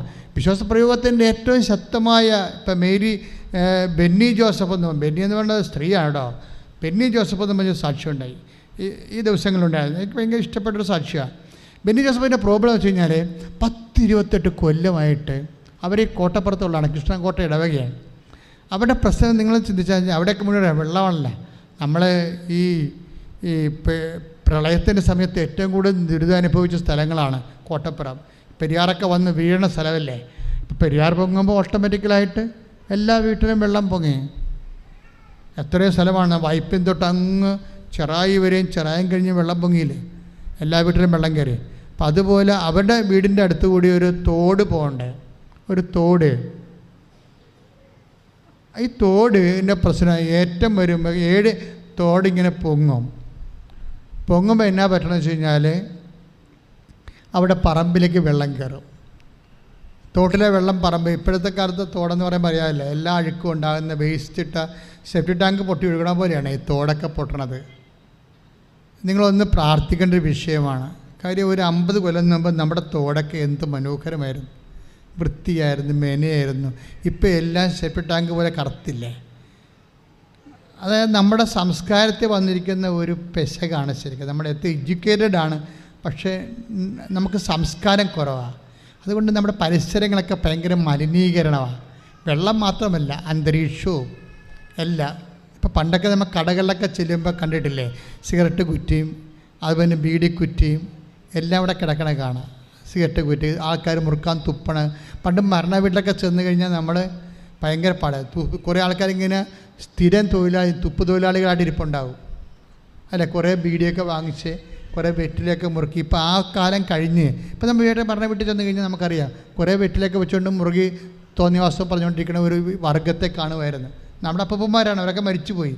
പക്ഷെ മുറുക്കാൻ ഇപ്പോൾ ഇല്ലെങ്കിലും വേറെ തരത്തിലുള്ള വിഷസംഭവങ്ങൾ ഒത്തിരി പൊതുവെ വന്ന്. അതുപോലെ അതെല്ലാം കൊണ്ടുവന്ന് ഇതെല്ലാം ഡംപ് ചെയ്യണത്, പ്ലാസ്റ്റിക്കും എല്ലാം ഡംപ് ചെയ്യണ തോട്ടിലാണ്. ഈ തോട് പൊങ്ങിയിട്ട് സെപ്റ്റി ടാങ്ക് പൊങ്ങിയ പോലെയുള്ള അവസ്ഥയാണ്. ഇവിടെ വീട്ടിൽ കയറിയ വെള്ളം, മഴ പെയ്ത വെള്ളം വീട്ടിൽ കയറും, പിന്നെ ജീവിക്കാൻ പറ്റത്തില്ല. 10-20 കൊല്ലമായി ഇതാ ഇവർ കെട്ടിവന്ന കാലം മുതൽ അനുഭവിക്കണതാണ്. ഇവർ വിശ്വാസം പ്രയോഗിക്കണ ഈ ബെന്നി ജോസഫ് വിശ്വാസം പ്രയോഗിക്കണ ഇവർക്കെന്താ ഇനി ഒരു മാർഗമില്ല. ഇത് അവരൊരു പ്രൈവറ്റ് തോടാണ്. പഞ്ചായത്തിൽ കൊണ്ട് അപേക്ഷ വെക്കുമ്പോൾ അവർ പറയും ഇത് ഞങ്ങൾക്കൊന്നും ഇതിൻ്റെ അത് ചെയ്യാനില്ല, ഇത് ഒരു ജന്മിയുടേതാണ്, പ്രൈവറ്റ് തോടാണെന്ന് പറയും. പിന്നെ എന്ത് ചെയ്യാൻ, സഹിക്കാതിരിക്കാൻ പറ്റും. നിങ്ങളവിടെ നിന്ന് വിറ്റിട്ട് പോകാൻ നോക്കാൻ പറയും. അതൊക്കെയാണ് മനുഷ്യമായിട്ടുള്ള പരിഹാരം, അതാണ് അവർ പറയണത്. പക്ഷേ ദൈവത്തിൻ്റെ പരിഹാരങ്ങൾ കേൾക്കണ രസമാണ്. ഉടമ്പടി ചെയ്യുമ്പോൾ എന്താ സംഭവിക്കണത്? ഉടമ്പടി ചെയ്യുമ്പോൾ ബെന്നി ജോസഫ് എന്താ ചെയ്യണത്?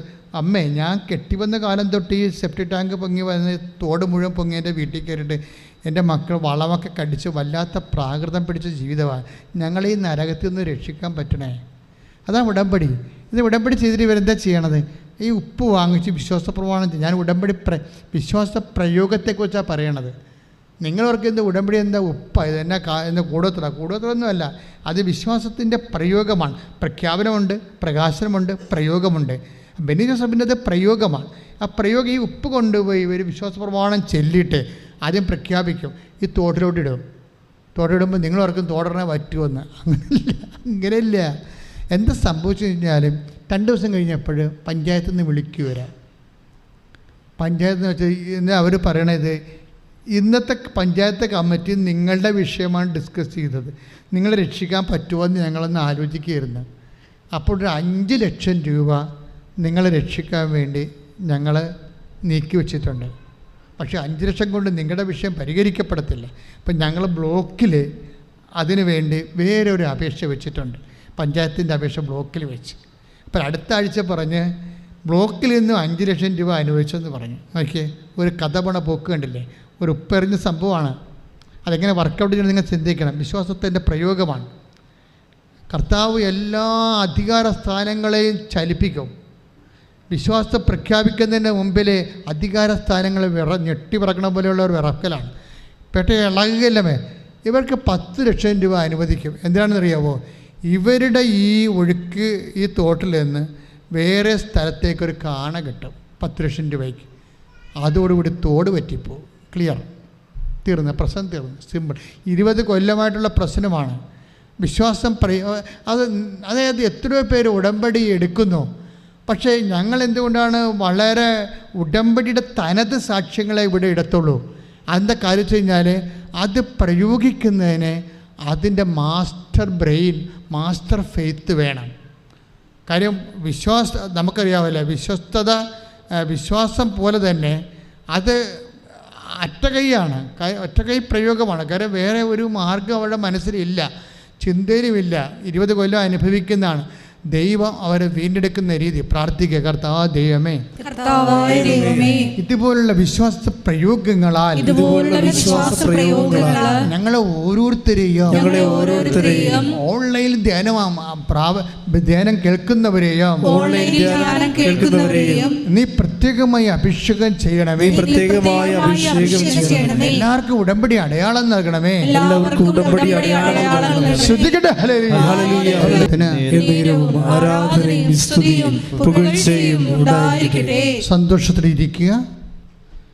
എൻ്റെ പ്രിയപ്പെട്ടവരെ, നമ്മൾ ഉപ്പൊക്കെ വിതറുക, പ്രാർത്ഥിക്കുക എന്നൊക്കെ പറയുമ്പോൾ നിങ്ങൾ ഓർക്കും അതൊക്കെ എന്തോ ഈ വേറെ മന്ത്രതന്ത്രങ്ങളും കൂടുതലൊക്കെ ചെയ്യുന്ന ആൾക്കാർ ചെയ്യണമല്ലേ. നിങ്ങൾക്ക് അതായത് അത് അവരുടെ വിഷയം വേറെ, അതൊന്നുമല്ല നമ്മുടെ വിഷയം. ബൈബിൾ ഉടമ്പടിയുമായിട്ട് ഉപ്പ് എങ്ങനെയാണ് പ്രധാനപ്പെട്ടത്? നമ്മൾ ഉടമ്പടിയിൽ കിട്ടുന്ന ഒരു സംഭവമാണ് ഉപ്പ്, വെഞ്ചരിച്ച ഉപ്പ്. അതിൻ്റെ പ്രയോഗമാണ് ഈ പറഞ്ഞുകൊണ്ടിരിക്കുന്നത്. എന്തുകൊണ്ടാണ് ഇതിന് പ്രാധാന്യം? ഉടമ്പടിയുടെ അടയാളമാണ് ബൈബിളിൽ ഉപ്പെന്ന് പറയണത്. ഉടമ്പടി ഇല്ലാത്ത ഒരു നേർച്ച വസ്തു ഞങ്ങൾ നിങ്ങൾക്ക് തന്നിട്ടില്ല. തേനൊന്നും ഉടമ്പടിയില്ല, അത് നിങ്ങൾ ഉടമ്പടി ഭാഗമായിട്ട് നിങ്ങൾക്ക് തരണില്ല. പക്ഷേ ഉപ്പ് ഉടമ്പടിയുടെ ഭാഗമാണ്. അത് ഉടമ്പടി ചെയ്തതിൻ്റെ അടയാളമാണ് ഉപ്പ്. അത് നീക്കിക്കളയരുതെന്നാണ് ബൈബിൾ പറയണത്. ഒരു വസ്തു ഉടമ്പടിയുടെ ഭാഗമാണെങ്കിൽ അതിൻ്റെ ഉപ്പ് തളിക്കപ്പെടണം. അതുകൊണ്ടാണ് ഉടമ്പടിയുടെ ഉപ്പ് നീക്കിക്കളയരുതെന്ന് ബൈബിൾ കർശനമായിട്ട് പറയണത്. ഇപ്പം ലെവയ പുസ്തകമില്ലേ, ലെവയ 2:13 എടുത്ത് ശ്രദ്ധിക്കട്ടെ. ഹല്ലേലൂയ.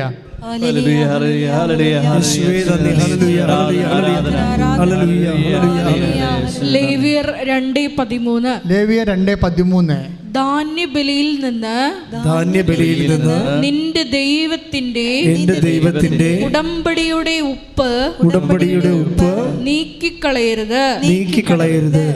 എല്ലാ ധാന്യബലിയോടും കൂടെ ഉപ്പ് സമർപ്പിക്കണം. Praise lord. അപ്പോൾ ദൈവത്തിന് അർപ്പിക്കുന്ന ആ ഉടമ്പടിയിൽ അത് ദൈവത്തിൻ്റെതാണെന്ന് മുദ്ര ചാർത്തുന്ന അടയാളപ്പെടുത്തുന്ന ഉപ്പാണ്. അപ്പം നമ്മൾ ആ ഉപ്പ് തന്നെയാണ് പ്രയോഗിക്കുന്നത്. അത് വിശ്വാസ പ്രമാണം ശരിയാണ് പ്രയോഗിക്കുന്നത്. കാര്യം എന്താണ്? എൻ്റെ ഉടമ്പടി പ്രകാരം എൻ്റെ മെരിട്ട് തീർന്നിരിക്കുകയാണ്. ഇനി നിൻ്റെ ഗ്രേസേ ഉള്ളൂ. എനിക്ക് നീയാണ് എൻ്റെ അവസാനത്തെ ആശ്രയം. അതുകൊണ്ട് ആ ഉടമ്പടിയെ അനുസ്മരിച്ചുകൊണ്ടാണ്, വിശ്വാസത്തെ പ്രഖ്യാപിച്ചുകൊണ്ടാണ്, അതാണ് വിശ്വാസ പ്രയോഗമെന്ന് പറയുന്നത്. വിശ്വാസം നമുക്ക് കൈമാറുന്നത് വിശ്വാസ പ്രകാശനമുണ്ട്, വിശ്വാസ പ്രഖ്യാപനമുണ്ട്, വിശ്വാസ പ്രയോഗമുണ്ട്. ആ ഉടമ്പടിയുടെ ഉപ്പ് അത് ദൈവത്തിൻ്റെ രീതി അനുസരിച്ച് ഉടമ്പടി എന്ന് പറയുമ്പോൾ നമ്മൾക്കാണ് ഈ 90 ദിവസം. അത് ഒബേദ് ഹെരോദിൻ്റെ വീട്ടിൽ ഉടമ്പടി ഇരുന്ന ദിവസവും അയാൾക്ക് അനുഗ്രഹം ലഭിച്ച 90 ദിവസമാണ്. പക്ഷേ ദൈവത്തെ സംബന്ധിച്ചിടത്തോളം ഉടമ്പടി അങ്ങനെ ഒരു 90 ദിവസം അങ്ങോട്ട് ഇല്ല, ശാശ്വതമാണ്. ശാശ്വതമാണ്. നീ ഇപ്പോൾ ഉടമ്പടി ഉഴപ്പിയാലും ശരി, ഉടമ്പടി വീണ് പോയാലും ശരി, നിൻ്റെ ഉടമ്പടി ദൈവത്തിൻ്റെ കയ്യിലുണ്ടാകും. അത് കാര്യം ദൈവം അത് ദൈവത്തിന് മരണമില്ലല്ലോ. ഒരു ഇൻറ്റേറിയം പീരീഡിലായിട്ടല്ല ദൈവം ഉടമ്പടി എടുക്കുന്നത്. ഉടമ്പടി നിത്യമാണ്. അതുകൊണ്ട് നീ വിശ്വസ്തത കുറവ് കാണിച്ചാലും ദൈവം വിശ്വസ്തനായിരിക്കും. എന്താ കാര്യം വെച്ച് കഴിഞ്ഞാൽ ഉടമ്പടി ഒരു ശാശ്വതമായ ബന്ധമാണ്. ശ്രദ്ധിക്കട്ടെ. ഹല്ലേലൂയ. Hallelujah, hallelujah. 2 ദിനവൃത്താന്തം 13:15. 2 ദിനവൃത്താന്തം 13:5. ശ്രദ്ധിക്കട്ടെ. യേശുവേ നന്ദി, യേശുവേ സ്തുതി. Hallelujah, hallelujah, hallelujah, hallelujah, hallelujah, hallelujah, hallelujah. യേശുവേ മഹത്വം, മഹത്വം, മഹത്വം, മഹത്വം, മഹത്വം. Hallelujah, hallelujah, hallelujah, hallelujah. 2 ദിനവൃത്താന്തം 13:5. ഇസ്രായേലിന്റെ ദൈവമായ കർത്താവ്, ഇസ്രായേലിന്റെ ദൈവമായ കർത്താവ് ലവണ ഉടമ്പടിയാൽ, ഉപ്പ് വന്നിരിക്കണ്ട, ലവണ ഉടമ്പടിയാൽ ദാവീദിനും പുത്രന്മാർക്കും ഇസ്രായേലിന്റെ രാജ്യത്വം ശാശ്വതമായി നൽകിയിരിക്കുന്നത് നിങ്ങൾക്കറിഞ്ഞുകൂടെ. അപ്പോൾ ലവണ ഉടമ്പടിയുടെ പ്രത്യേകത, ഉടമ്പടിയുടെ അടയാളമാണ് ഉപ്പ്. ആ ഉപ്പിൻ്റെ അർത്ഥം എന്ന് പറഞ്ഞാൽ എന്താണ്? ശാശ്വതമായ ബന്ധമാണെന്നാണ്. ശാശ്വതമായ ബന്ധം. അത് നിങ്ങൾക്കറിയണമെങ്കിൽ നിങ്ങൾ ഉടമ്പടി വീണ് പോയാൽ പിന്നെ അയ്യോ ചില പറയും ഞാൻ ഉടമ്പടി ചെയ്യത്തില്ല. എന്താ കാര്യം? അത് വീണ് പോകും. വീട്ട മക്കളെ, കർത്താവിൻ്റെ കയ്യിൽ നിങ്ങളുടെ ഉടമ്പടി ഭദ്രമായിരിക്കും. കാര്യം എന്താണ്? ദൈവത്തിന് ഉടമ്പടി ശാശ്വതമാണ്. പിന്നെ നിങ്ങളുടെ ടൈം കഴിയുമ്പോൾ തിരിച്ചു വന്നാലും കർത്താവ് ആ വിഷയം ടേക്കപ്പ് ചെയ്യും. കാര്യം എന്താ പറയുക? ഇതറിയണമെങ്കിൽ നിങ്ങൾ കാര്യം ഈ ദിവസം നടന്നൊരു ഷോണിൻ്റെ സാക്ഷ്യം നോക്കിയാൽ മതി. വൈക്കത്തുനിന്ന് ഷോൺ എന്ന് പറഞ്ഞൊരു മകൾ സാക്ഷ്യം പറഞ്ഞിട്ടുണ്ട്. അവരൊരു കമ്പനി ഡയറക്ടറാണ്. അവരുടെ ഭർത്താവ് പണ്ട് അവർ പറയുന്നുണ്ട് സാക്ഷ്യത്തെ, പണ്ട് കൃപാസനത്തിനെതിരെ പ്രവർത്തിച്ചിരുന്ന, നമുക്കെതിരെ വരുന്ന ട്രോളൊക്കെ ഫേസ്ബുക്കിൽ ഒക്കെ ഷെയർ ചെയ്തിരുന്ന ആളാണ്. ഇത് കള്ളത്തരമാണെന്നൊക്കെ വിശ്വസിച്ചിരുന്ന ഒരാളാണ്. അപ്പോൾ അതുകൊണ്ട് ഇതിനെ ആക്രമിച്ചിരുന്ന ഒരാളാണ്. അയാൾക്ക് വിശ്വാസം കുറവാണ്. പിന്നെ മദ്യപാന പ്രവണതകളും ആസക്തികളും കൊണ്ട് പല വിഷയം. ഇപ്പോൾ കമ്പനിക്ക് ഇവർക്ക് 40-20 ലക്ഷം കടവുമായി. ഇവർക്കാരും ലോണ് കൊടുക്കണില്ല. കാര്യം ഇവർ കമ്പനിയുടെ ഡയറക്ടറായത് കാരണം ഒരു ലോണ് കിട്ടണില്ല. അപ്പം അങ്ങനെ ബാങ്ക് ലോൺ അനുവദിക്കണില്ല, കടവുണ്ട്. അപ്പം ഇങ്ങനെ ഒരു വല്ലാത്തൊരവസ്ഥയിൽ ഇവർ വന്ന് ഉടമ്പടി എടുക്കുകയാണ്. അപ്പോൾ ഉടമ്പടി എടുക്കുമ്പോൾ ഭർത്താവും ഭാര്യയും കൂടിയാണ് ഉടമ്പടി എടുക്കാൻ വരണത്. അപ്പോൾ വന്ന് ഇവിടെ മുട്ടുകുത്തുമ്പോൾ ഒരു കൊച്ച് ഇവിടെ മുട്ടുകുത്തുന്നുണ്ടായിരുന്നു, പ്രാർത്ഥിക്കുന്നുണ്ടായിരുന്നു. അപ്പോൾ ഷോൺ ഭർത്താവിനോട് പറയും, ഈ കൊച്ച് നേരത്തെ കേടാ, അവിടെ ഇരുന്ന് പ്രാർത്ഥിക്കാൻ പാടില്ലേ, എന്തിനാണ് മുട്ടുകുത്തണത്? അപ്പോൾ ചില ആൾക്കാർക്ക് മുട്ടുകുത്താൻ പാടല്ലേ. അപ്പം അതുകൊണ്ട് ചിലർ മുട്ടുകുത്തിയാലേ പ്രാർത്ഥന ഉള്ളോ ആ രീതിയിൽ ചിന്തിക്കുന്ന ആളാണ്. ഈ മുട്ടുകുത്തണത് എഴുന്നേൽക്കുന്നവർക്ക് എന്താ കഥയിരിക്കണത്? ഈ എവിടെയെങ്കിലും ഇരുന്ന് മനുഷ്യരെല്ലാം പ്രാർത്ഥിക്കണം, അങ്ങനെ ചിന്തിക്കുന്ന ഒരു ബുദ്ധിപരമായിട്ടുള്ള. അതുകൊണ്ട് ഭാര്യയോട് ഭർത്താവ് പറയും, ഈ കൊച്ചിന് എന്നാത്തിൻ്റെ കേടാ, അവിടെ അങ്ങനെ ഇരുന്ന് പ്രാർത്ഥിക്കാൻ പാടില്ലേ. അത് കൊച്ചിവിടെ ഇരിക്കണം, അവരവിടുന്ന് പതുക്കെ പറഞ്ഞ കാര്യമാണ്. പക്ഷേ എഴുന്നേറ്റ് പോകുമ്പോൾ ഈ കൊച്ചു പുറകെ പോകും. കൊച്ചു ചെന്നിട്ട് പറഞ്ഞു, ചേച്ചി എന്തിനാണ് ഇവിടെ പ്രാർത്ഥിക്കാൻ വന്നത്? അപ്പോൾ എൻ്റെ കമ്പനിയിലെ കടമാണെന്ന് പറയും. അപ്പോൾ പറയും, ചേച്ചി ഇന്ന് മുതൽ ചേച്ചി അമ്മയുടെ അടയാളം കണ്ടു തുടങ്ങുമെന്ന് പറയും. ഒരു കാര്യമാണ് പോക്കുണ്ടില്ലേ, ഇന്ന് മുതൽ ഇവർ ഇത്രയും അകലമുണ്ട്. പതുക്കെ പറഞ്ഞ കാര്യം ഇവൻ കേട്ടിട്ടില്ല. പക്ഷേ ഇവനെ മാതാവ് പറഞ്ഞ് വിടുകയാണ് ഇന്ന് മുതൽ. കാര്യം അവർക്ക് വിശ്വാസം കുറവല്ലേ. അപ്പോൾ ഇന്ന് മുതൽ ചേച്ചി അടയാളം കണ്ടു തുടങ്ങുമെന്ന് പറയും. പിന്നെ അടയാളങ്ങളിങ്ങനെ വരണത് കാണാം. ഇപ്പോൾ ഈ ജീവിത പങ്കാളികൾ എന്താ ചെയ്യണത്? എല്ലാ ആഴ്ചയും കൃപാസന്ധ്യ വരും എല്ലാ ദിവസവും. പക്ഷേ പെട്ടെന്ന് ഇവരുടെ കടങ്ങളെല്ലാം ബാങ്കിൽ നിന്ന് വിളിച്ചു, ഇവർക്ക് പേഴ്സണൽ ലോൺ കൊടുക്കാമെന്ന് പറഞ്ഞു. അപ്പം പേഴ്സണൽ ലോൺ അനുവദിച്ചതോടുകൂടി ഇവിടെ കടങ്ങളെല്ലാം പെട്ടെന്നായി. അപ്പോൾ അടയാളം അവർ ആ കൊച്ചു പറഞ്ഞ് ശരിയാണ്. ഇന്ന് മുതൽ നിങ്ങളുടെ ജീവിതത്തിൽ അമ്മ അടയാളം കാണിച്ചുകൊണ്ടിരിക്കും. ഭർത്താവിനും അടയാളം കിട്ടി, അയാളുടെ മദ്യപാനമൊക്കെ അയാൾ അവസാനിപ്പിച്ചു. പെട്ടെന്നാണ് അയാൾക്ക് വിശ്വാസം കിട്ടി, അടയാളം കിട്ടി, മദ്യപാനം അവസാനിപ്പിച്ചു, ഇവരുടെ തന്നെ കടങ്ങളെ പരിഹരിച്ചു. അപ്പോൾ മാതാവിൻ്റെ അടുത്ത് എല്ലാ ആഴ്ചയിലും വരാൻ തുടങ്ങി. പക്ഷേ ഷോണിൻ്റെ ജീവിതത്തിൽ എന്നെ സ്പർശിച്ച അതല്ല സംഭവം. ഷോൺ ഒരിക്കൽ ഇവിടെ നിന്ന് പ്രാർത്ഥിക്കുമ്പോൾ അവർ രാവിലെ വന്നിട്ട് വൈകുന്നേരം പോണ പ്രാർത്ഥിയാണ്. അപ്പം അങ്ങനെ ഒത്തിരി പേരുണ്ട്. രാവിലെ മാതാവിൻ്റെ അടുത്ത് വന്നിരുന്നിട്ട് വൈകുന്നേരം പ്രാർത്ഥിച്ചിട്ട് പോകും.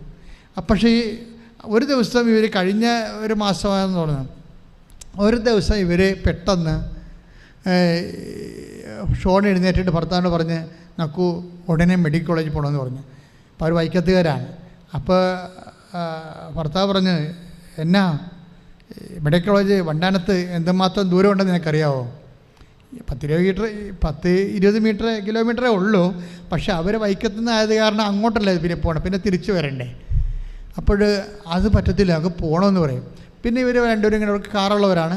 കാറിൽ കയറി അവർ എന്തിന് ഇവൾക്ക് പത്രം കൊടുക്കണം. അതാണ് മാതാവ് ഇവിടെ ഇരുന്നപ്പോൾ പത്രം കൊടുക്കാനും കാണിച്ചു. അപ്പം അങ്ങനെ പത്രം കൊടുക്കാൻ വേണ്ടി വണ്ടാനത്ത് മെഡിക്കൽ കോളേജിൽ പോവുകയാണ്. അവിടെ മെഡിക്കൽ കോളേജ് ചെന്നപ്പോൾ ഒരു ചേടത്തി അവിടെ ഇരിപ്പുണ്ട് വാദിക്ക്. കുറേ ആൾക്കാരൊക്കെ ഇവർക്ക് പത്രം കൊടുത്ത് ചേടത്തിയെടുത്ത് വരും. ചേടത്തിയിട്ട് വരുമ്പോൾ പത്രം കൊടുക്കും ചേടത്തിക്ക്. പത്രം കൊടുക്കുമ്പോൾ ഷോണി പത്രം കൊടുക്കുമ്പോൾ ചേടത്തിക്ക് പറയും. ചേടത്തി പറയും, ഈ പത്രം ഞാൻ കുറേ വായിച്ചതാണ്, ഇതാണ് ഇപ്പോൾ എല്ലാവരും കൊണ്ടും തന്നതെന്ന് പറയും. അപ്പോൾ ഷോൺ ഉടമ്പടിയെക്കുറിച്ച് പറയും.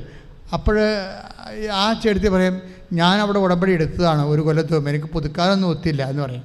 എൻ്റെ ഭർത്താവ് ആശുപത്രിയിലാണ്. അപ്പോൾ ഷോൺ ചോദിക്കും, എന്താ ഇവിടെ വന്നത്? ഭർത്താവ് ആശുപത്രിയിലാണെന്ന് പറയും.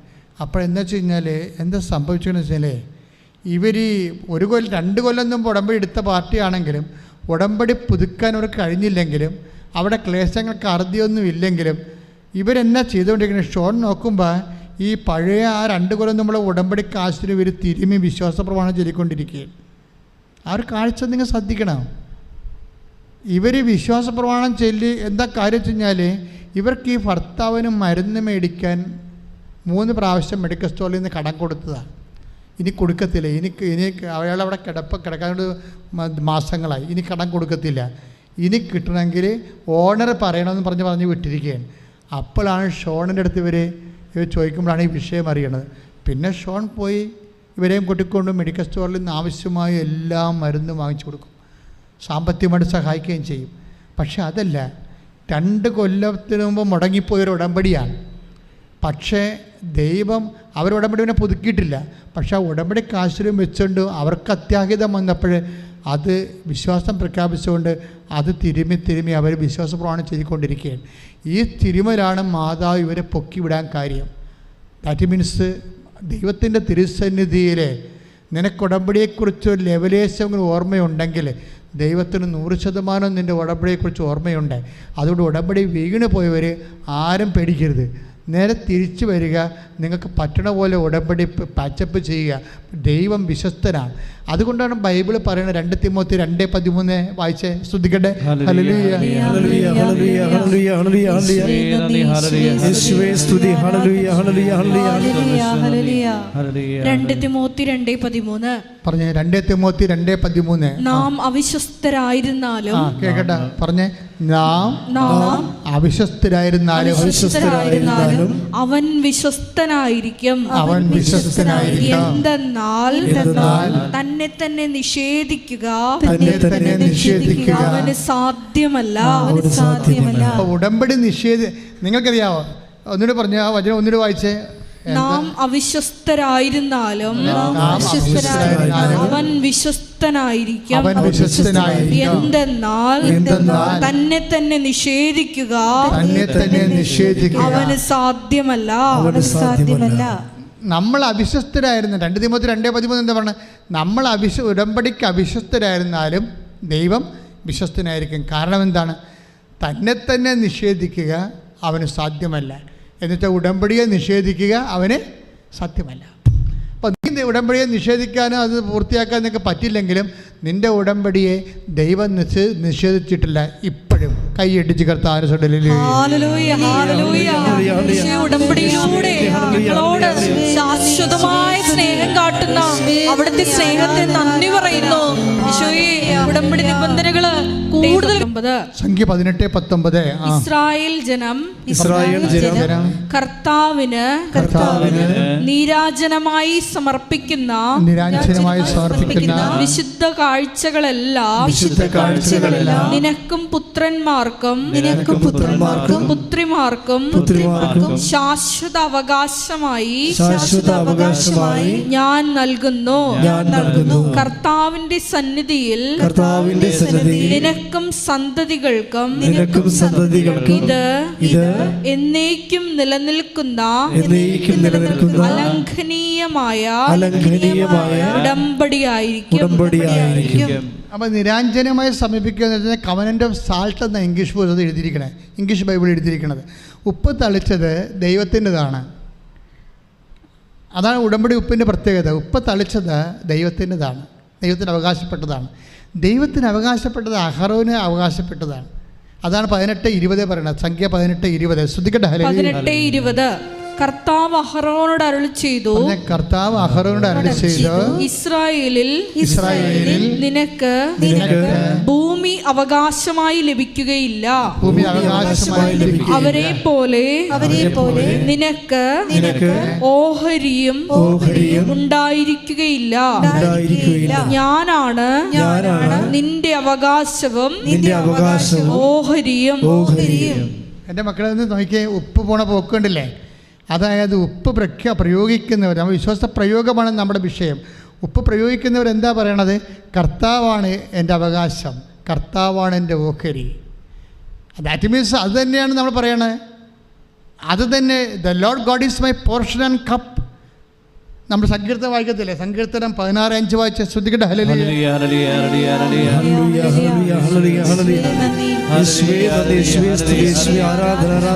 സങ്കീർത്തനം 16:5. കർത്താവാണ് എൻ്റെ ഓഹരിയും പാനപാത്രവും. പറഞ്ഞേ, കർത്താവാണ് എൻ്റെ ഓഹരിയും പാനപാത്രവും. എൻ്റെ ഭാഗധേയം അവിടുത്തെ കരങ്ങളിലാണ്. അപ്പോൾ എൻ്റെ ഓഹരി കർത്താവാണ്. എനിക്ക് വേറെ ഓഹരിയൊന്നുമില്ല, എനിക്ക് വേറെ മെരിട്ടൊന്നുമില്ലെന്നാണ് പറയണത്.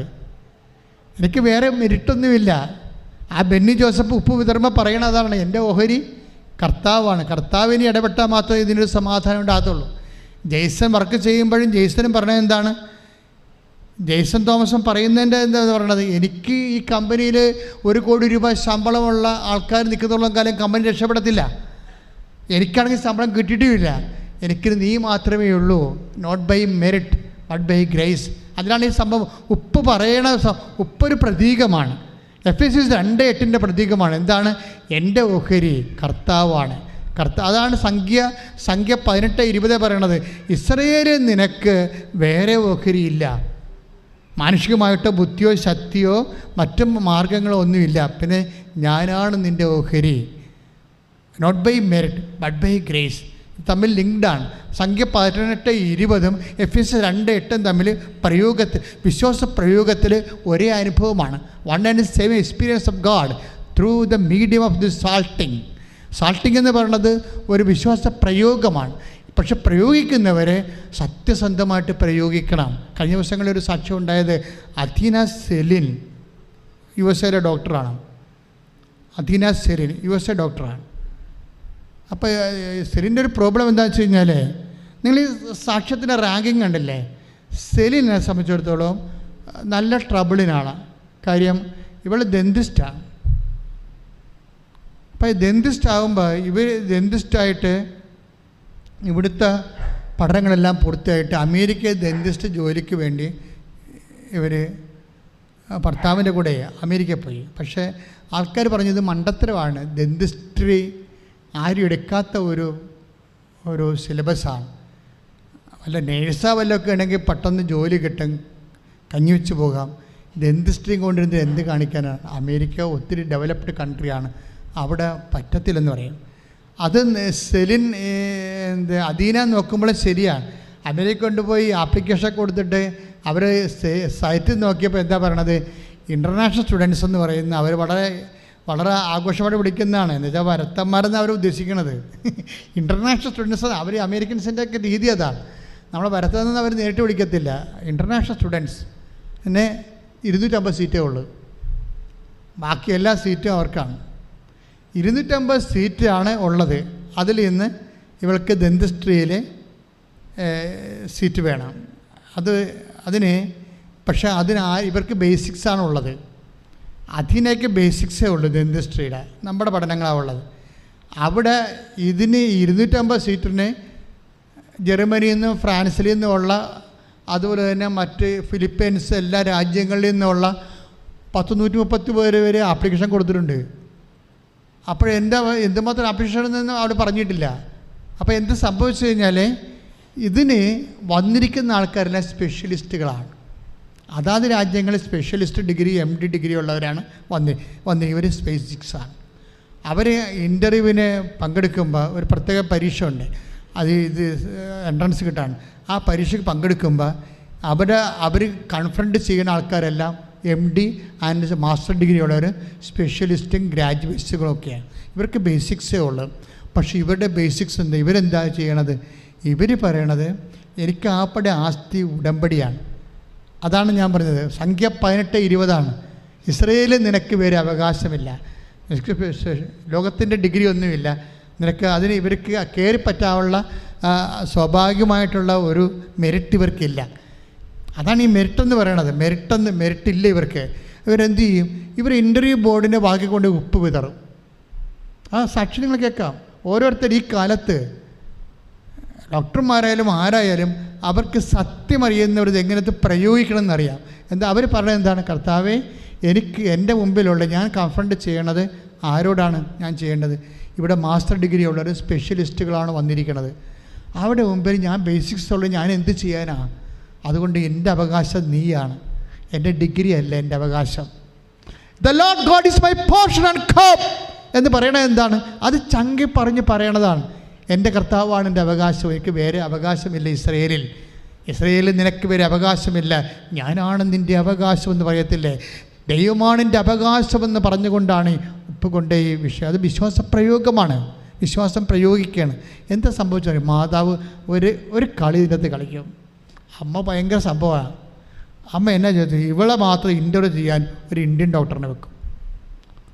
അതാണ് രസം. ഇവളെ മാത്രം ഇൻ്റർവ്യൂ ചെയ്യാൻ ഒരു ഇന്ത്യൻ ഡോക്ടറിനെ വെക്കും. ഇവളുടെ പാനലിൽ നമ്മൾ റിസൾട്ട് വരുമ്പോഴുണ്ട് ഇവൾക്ക് അതിൻ്റെ അഡ്മിഷൻ കിട്ടും.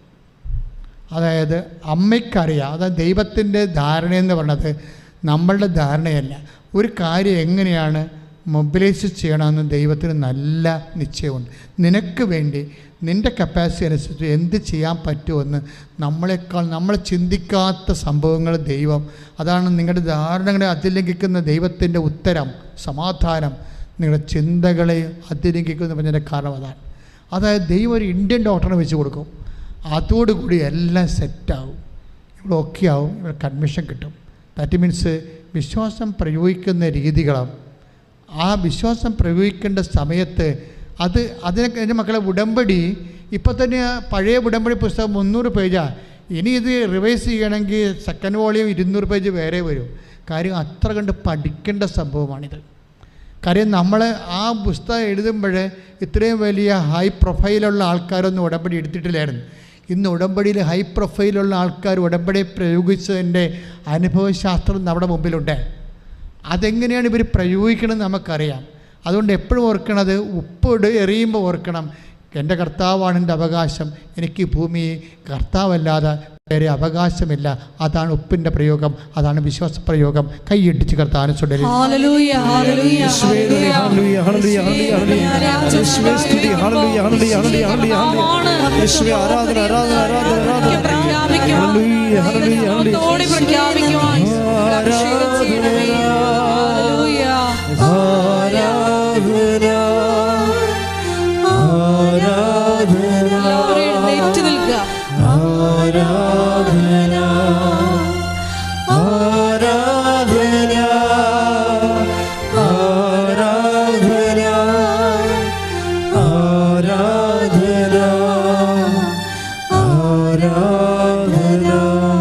പരിശുദ്ധ പരമദിവ്യകാരുണ്യത്തിന് മക്കളെ, ഓൺലൈനിലുള്ളവർ പ്രത്യേകം ശ്രദ്ധിക്കുക. രോഗസൗഖ്യ പ്രാർത്ഥനയുടെ സമയമാണ്.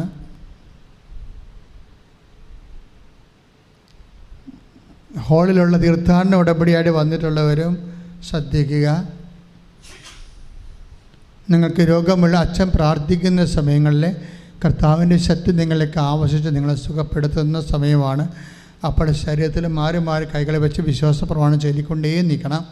നിങ്ങൾക്ക് രോഗങ്ങളില്ലെങ്കിൽ രോഗമുള്ള നിങ്ങളുടെ ബന്ധുക്കളും നിങ്ങളുടെ അടുപ്പക്കാരും അവരെ ഓർത്തിട്ട് അവരുടെ രോഗാതീതമായ സ്ഥലങ്ങളിൽ നിങ്ങൾക്ക് അവിടെ ശരീരത്തിൻ്റെ അവസ്ഥകളെ കണ്ടിട്ട് നിങ്ങൾക്ക് അവിടെ ഉദരത്തിലാണെങ്കിൽ ഉദരത്തിൽ, നെഞ്ചിലോ കഴുത്തിലോ എവിടെയാണ് അവരുടെ രോഗം അവിടെ കൈവച്ചുകൊണ്ട് നിങ്ങൾക്ക് പ്രാർത്ഥിച്ച് അവർക്ക് വേണ്ടി പ്രാർത്ഥിച്ച് സഹായിക്കാവുന്നതാണ്.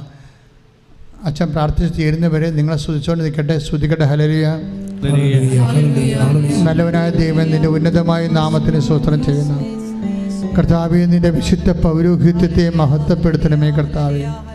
കർത്താവേ, സഭയിലുള്ള സാന്നിധ്യം പ്രകടമാക്കണമേ. ഈശോ, നിൻ്റെ വിശുദ്ധമായ തിരുമുറുപാർന്ന വലതുകരം മക്കളുടെ ശിരസ്സിൽ വെക്കണമെന്ന് പ്രാർത്ഥിക്കുന്നു. നിങ്ങളുടെ സന്ധ്യബന്ധങ്ങൾ കർത്താവിൻ്റെ രക്തം നിറയട്ടെ. നിങ്ങളുടെ മാംസപേശികളിൽ കർത്താവിൻ്റെ രക്തം നിറയട്ടെ. നിങ്ങളുടെ രക്തഞരമ്പുകളിൽ കർത്താവിൻ്റെ രക്തം നിറയട്ടെ. നിങ്ങളുടെ രക്തഞരമ്പുകളിലും ശരീരകോശങ്ങളിലും ആമാശയത്തിലും അണ്ടാശയങ്ങളിലും കർത്താവിൻ്റെ രക്തം നിറയട്ടെ.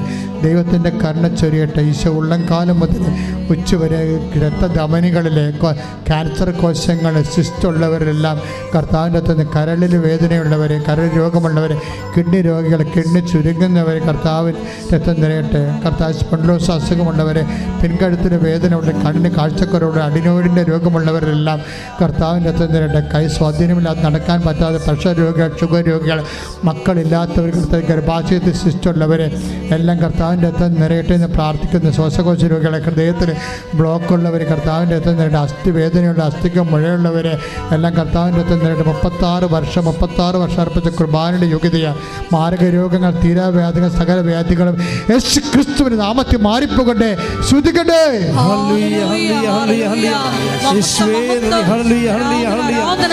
എല്ലാ രോഗികളെയും സമർപ്പിച്ച്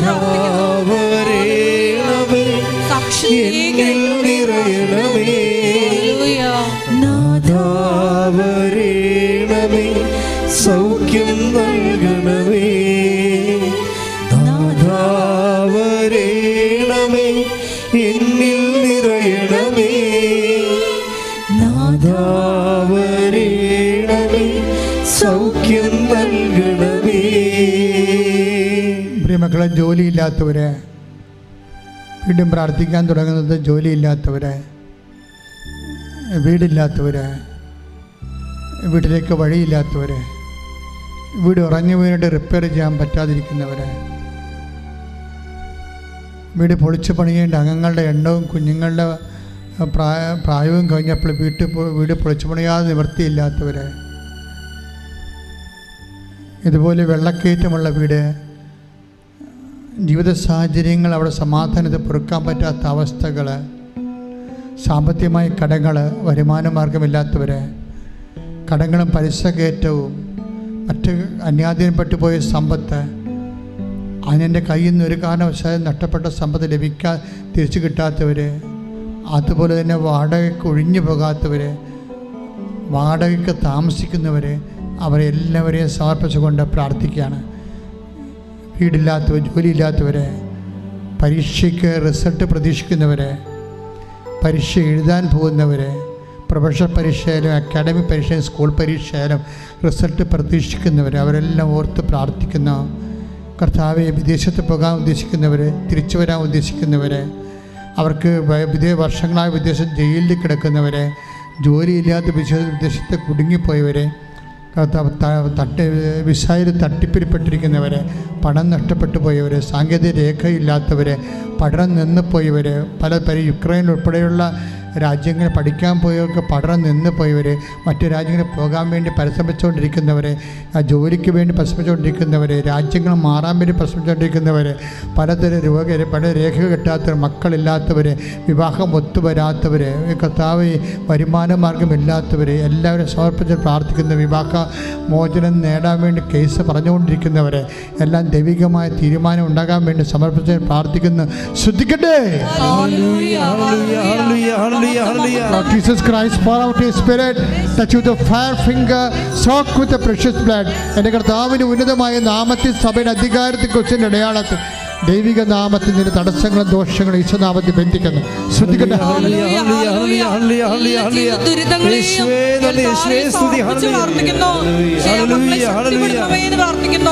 സാക്ഷികളായി ഉയർത്തണമേന്ന് പ്രാർത്ഥിക്കുന്നു. എന്നിൽ നിറയണമേ നാദാവരേണമേ, സൗഖ്യം നൽകണമേ നാദാവരേണമേ, എന്നിൽ നിറയണമേ നാദാവരേണമേ, സൗഖ്യം നൽകണമേ. മുട്ട നീക്കുക. മൗനമായി പ്രാർത്ഥിക്കേണ്ട സമയമാണിത്. അച്ഛൻ എന്തെങ്കിലും പ്രാർത്ഥന വിട്ടുപോയിട്ടുണ്ട് നിങ്ങളുടെ വിഷയങ്ങളെ, ഇപ്പോൾ നിങ്ങൾ മൗനമായി മാതാവിൻ്റെ മധ്യസ്ഥതയിൽ ഈശോയുടെ കണ്ണീരോടെ തീർത്ഥാടന ഉടമ്പടിയായിട്ട് ഇവിടെ അച്ഛൻ്റെ മുമ്പിൽ നിൽക്കുന്നവരും ഓൺലൈനിൽ പ്രാർത്ഥിക്കുന്നവരും മുട്ടയിൽ നിന്ന് മൗനമായി നിങ്ങളുടെ ജീവിത അവസ്ഥകൾക്കും ഉടമ്പടി ചെയ്ത വിഷയങ്ങൾ നിവൃത്തിയാകാൻ വേണ്ടി പ്രാർത്ഥിക്കുക.